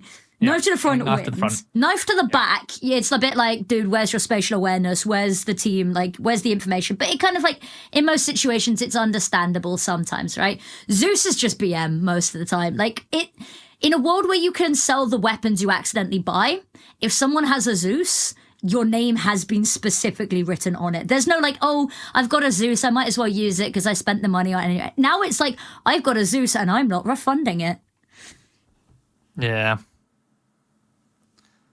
And I quite like that. You might have picked one up because they've recharged, right? So even if you've fired one off or you've killed someone with one, you can pick it up. It was caster Jackie who put something out when the Zeus recharge got announced, where it makes a little noise, and he thought people were going to try to use it as like a decoy, and I was like, that's so smart, that's so big brain, and then it's just never happened. It's just not been done, and I understand why. It's very temperamental and hard to make work, but also I'm mad that we don't. You've got to fire off the Zeus, and then you've also got a matter of timing. Very little control of the timing because you have to have fired it off beforehand and not want to reveal your initial location. But I'm going to put a pin in that right now as Rare Atom are picking up the pace here with a full-on execution in towards middle. Early utility, smoking off short, pouncing their way through. They'll go 1-for-1 towards long, but they'll divert their attention up towards short, where there's only Yami to defend in pit. The rotation going to try and come through from Controles, but he's been domed by Child King. And the site now cleared out. It's a 1-man advantage for Rare Atom. And this was it was a force, but it wasn't a great investment that they had coming into this one. There's a couple pistols in the mix. They managed to give themselves an advantage and the bomb plant. plant, weapons scooped up as well, and such good positions for this post plant. Little utility left, 2 flashes, which could be absolutely huge, and they are in fact, but fully blind. We don't get to see it, you don't get to see it, and neither do the Chinggis Warriors players. They see nothing coming, just the next round on screen. 12-6. Only one round separates Rare Atom from victory here in the Asia Cup number 2. Again, all those other stakes that we mentioned. Qualifying for the Season 50 finals, qualifying, which is potential qualification for ESL Pro League, and the VRS points, which, again, like we said, the cut-off is only in a couple weeks' time. This could mean major qualification or not between these two teams. Controllers, pick attempt in towards middle, unsuccessful. Receives a lot of damage. That was kind of the ace in the hole, a heavy investment of that weapon considering the weak funds that Chinggis Warriors are working with. You can see 2 players down to SMGs. Meaning that they've prioritised util. Controllers not the same. He prioritised the sniper. No pick. Instead only receives damage. Yep, everything coming up Rare Atom right now. And they can just tone down the pace. They can starve them of information. They can starve them of fights to try claw back an advantage. Smoke goes on out, is going to cut off the line of sight for Controllers. He's just going to have to reposition. So uncomfortable, so wary that the final push, the last push of the series could be headed their way any second now. No information on Banana, realistically, for both of these teams. Nobody's really wanted to put too much stock there. But it's given the whole world of respect to Rare Atom. As Rare Atom work their way in towards Banana, you can see a little bit of an information play being made by Control as he shifted through long and peeked in towards middle, sees nothing. And the fact that middle is clear, it's a good telltale sign that with 30 seconds left, likely to be a B hit. See the utility starts to be thrown on in. Controllers has no utility to support his teammates, needs to get his crosshair in position, but it's Rue with a UMP who's able to line up too. Eventually Controllers will come through the smoke, but it's Summer who deals with Coolast. Man advantage for Chinggis Warriors, and at the very least with that early rotation from Controllers, it means he can keep control of Church. Yeah, you can, but the deeper they weasel their way in and further away from the site, the harder this is going to be for it to have impact. And there's the peek out from Summer Tube. The HE grenade, he's low HP, just about lives. It bounces back, the clipping is huge. Summer taken down from behind, and now it's just Child King. He swings wide, he finds the pick, and there you have it. Rare Atom secure themselves the victory in the series. They are your ESL Challenger League Season 50 Asia Cup 2 finalists. They're champions. They secure themselves a spot in the regional division, and as of right now, unless something is to change, they gain the VRS points necessary to qualify for stage 1 of the major. A massive victory there from Rare Atom. Not only did they fundamentally look way more composed in the early rounds, they were a lot more methodical when it came to trying to figure out how they wanted to approach things on all 3 maps, but in the mid rounds they did a much better job at keeping cool heads in those mid-round scenarios where things did get chaotic. And which is ironic because I was also saying that Chinggis Warriors had more success when they were kind of causing chaos, when they were the ones who were playing a faster game, trying to minimize the amount of time that Rare Atom had to make calculated decisions. But even then, when the pressure got going, Chinggis Warriors still also made those mistakes themselves in those mid-rounds. I'm thinking back to rounds where they've got the bomb sites with man advantages and then still don't establish good post plants, or even when they have man advantages when they're on the CT side and they're not playing retake and they're still taking fights when they should just wait patiently for their teammates to rotate. It's an unfortunate situation for Chinggis Warriors, especially considering they did beat Rare Atom only a couple days ago in the upper bracket final 2-0, but alas, the performance was not reproducible today, and Rare Atom, a very strong performance from them, especially Tiger putting up some monstrous defenses on the C side of both Ancient on the A site and the B site of Inferno here just now. Definitely found a lot of multi-kills and a lot of impact for Rare Atom. Yeah, and it shows that they're a team that have done their homework. They had 2 days off. Well, I say 2 days off. They still had that match yesterday today versus the Huns, but the fact that they had 2 days, they've managed to get in a little bit more. It was 13-6, 13-6 against them. So the fact that they bring it back in such a monumental way, and I think it's poetic that they end the series, the tournament, on 36 themselves. An unfortunate way for it to end given the upper bracket streak, and an incredible showing from this new formation of the Chinggis Warriors lineup.